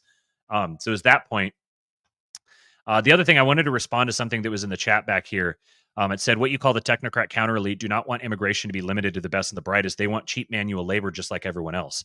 This is a common sentiment, but I think it actually doesn't really withstand much critique, because if you think about the direction that these technology companies are going with AI, with automation, with the level of software and engineering that goes into it, we're moving away from the industrial age.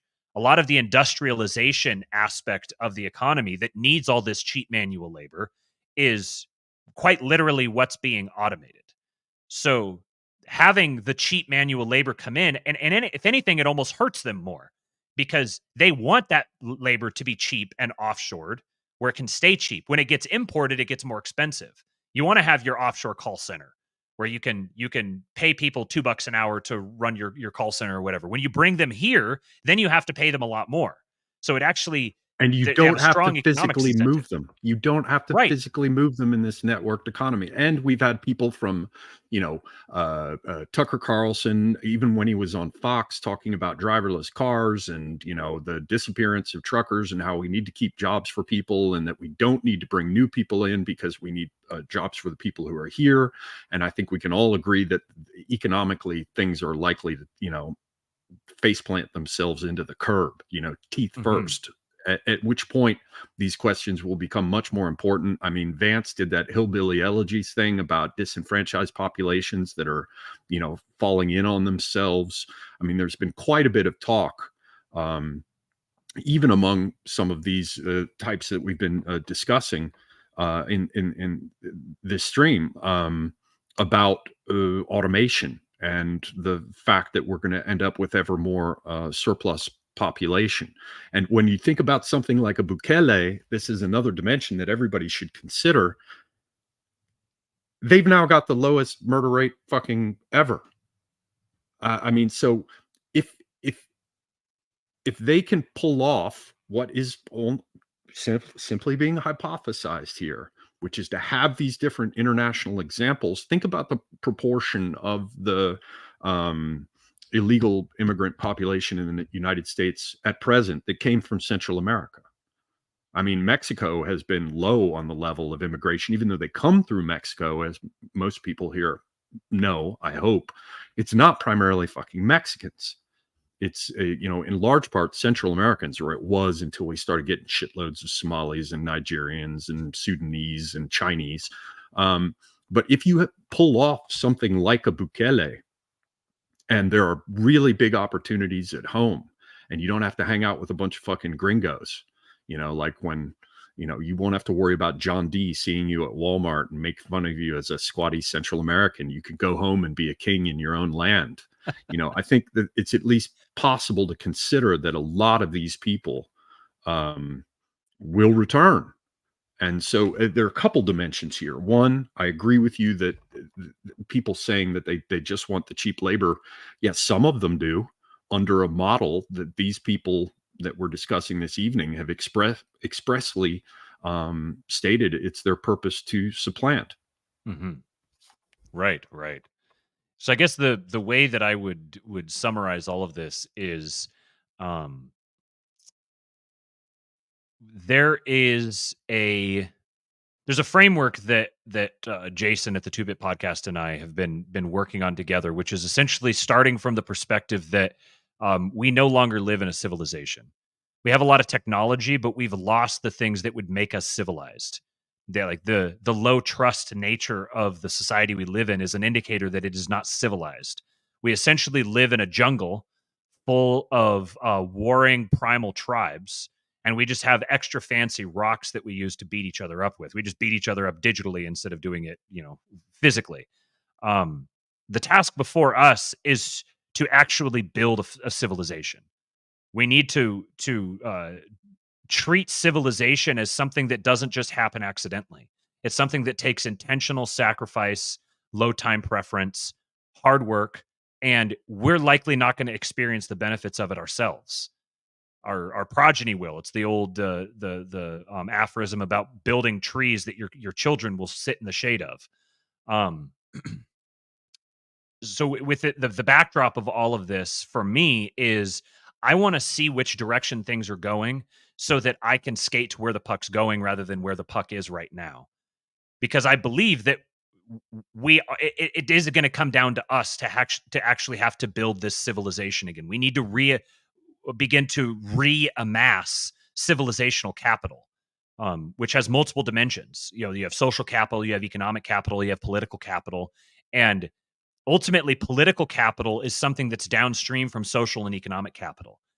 You have to form intentional tribes of people together who are set on this task of building a civilization together, not just waiting for daddy to come and to come home and fix all the problems for you. It's not, it's everything is just so fucked up, and there's nothing we can do but just sit here and wait for the airplane to fall out of the sky. We have an opportunity now to begin building a civilization all over again. It's kind of like when people first encountered the new world, they landed on this new world, and there was this great untapped new land full of potential and danger and all this stuff. And they went out and they conquered it. This was part of the American spirit that de Tocqueville wrote about, where he would show up and he would find a cabin that was just like randomly in the middle of a wilderness. There's this cabin that was built up that was half finished, and then it was just left there because people moved on to another place. He's like, this is completely foreign to the old world. Like, we put down roots, and we have 1,000-year-old buildings and everything, which there's something to that as well. But there's something that's uniquely American about not wilting and pissing your pants and crying when you see everything's fucked up and the forces of evil are arrayed against us and yada yada yada, however melodramatic you want to get, but actually nutting up and building. This is like the masculine impulse, is to build, to produce, to create, and to ultimately build a civilization, which requires amassing capital. And if you're starting with nothing, then probably the first thing you need to do is make yourself a valuable person and find other valuable people to unite yourself around with, and then begin working cooperatively together. I think we've become very sort of passive and receptive, and even reactionary itself is a form of passivity. Because if you're the one reacting, we should be the ones that people are reacting to, not the ones who are reacting. What's the Walter White? I am the one who knocks. That's something we have to earn. It's not something that we're going to have as a birthright. It's something we have to earn through our own blood and sweat. And there's a lot of, we're just in the infancy of understanding what the internet, what social media, what digital technology, what this is going to do to the human species. For all intents and purposes, I mean, the smartphone as a mass proliferation phenomenon has been around for like barely more than a decade. We're infants with this stuff. It opens up entirely new worlds to us. But in order to access those new worlds, to be the ones who settle them, to embrace our colonial heritage and go out and settle these new lands, we have to first recognize that they exist and then believe that we can go settle them. You have to, there has to be a hope of the future in order for you to actually reach that future and create that future. But black pilling and doomerism runs amok, particularly among our circles. And I think this is a kind of a temporary phenomenon. It's kind of like you can only drink out of the faucet of doom for so long before it's going to overwhelm you. But then you have to pick yourself up, dust yourself off, and be like, all right, well, if there's going to be a world worth having, if my children are going to live in a world that's better than the one I live in, then I need to get to work now. I need to start building it now, and I need to find the other people who think likewise. You can complain about all you want about the forces of evil, the whatever tribe it is on this side or that side that's arrayed against you, but at the end of the day, you've got to just pick yourself up and you've got to go do battle. So I think there's a lot of people that want to talk about the loss of masculinity, or how we're all feminized, we're all trapped in the longhouse. Well, at the end of the day, you're saying that you're getting your asses kicked by a bunch of women, which is ultimately, I think it's a form of impotent signaling. It's not to say the longhouse doesn't exist. It's not to say that these forces of evil aren't there. It's that once you realize they're there, you can choose. Are we going to sit and complain about them and bemoan about how bad they are and get the crabs in the buckets phenomenon where we just start pulling down everybody? No. You're a Fed. This is you can't get involved in this thing because they're just going to smack you down. At some point, we need a revival of this American spirit, this fundamentally American spirit. I saw someone said something about American exceptionalism. I'm not even saying it's what makes America exceptional. I'm saying it's what makes America America. And I'm an American. So I want to be around this spirit, this kind of rugged Americana, unbounded masculinity. I think it's something that has been under attack from all directions, but I hear far too many people complaining about the attack and far fewer people actually putting themselves in a position to do something about that. So that's the I guess that would be the appeal, or the inspirational call to action that I'll make. Right. Don't be fully black-pilled. Recognize your limits, but recognize that within your ambit, there are things that you can grasp and shape if you can see clearly, if you're not ideologically blinded.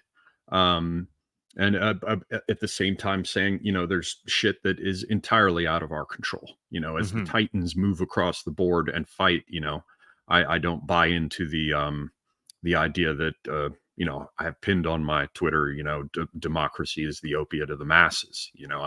I think it's important to be realistic about what we can change and what we can't, and to attend to those. God, now I sound like a 12-stepper, but attend to those things that we can deal with, which is, starts immediately with us, with ourselves, and those closest to us, and then, move from there. And I certainly, half the shit that I spout on Twitter is dark as hell, or that I retweet. I justify that by saying that, we have to know what's going on. Don't lie to your doctor, and share the situation that we're in.